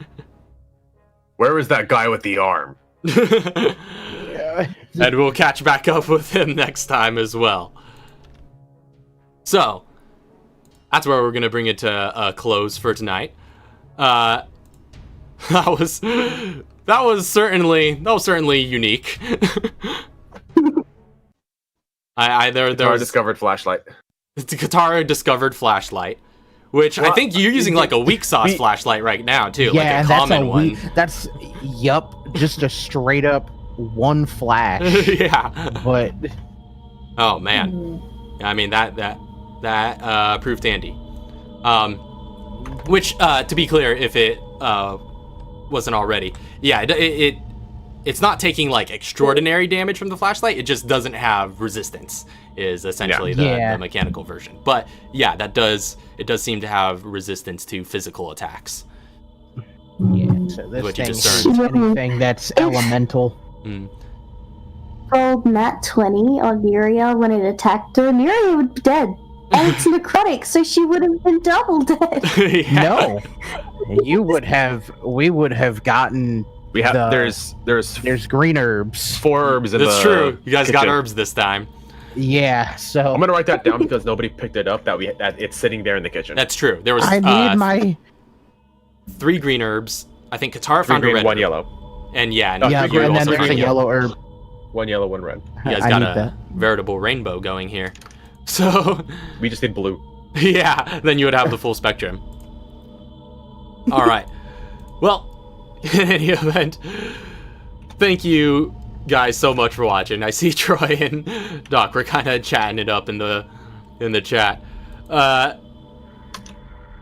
So, anyway, we'll be picking up here next week. Until then, we'll see you guys later. Peace. Squared. Have a good night. God bless. Good night, streams all the good things.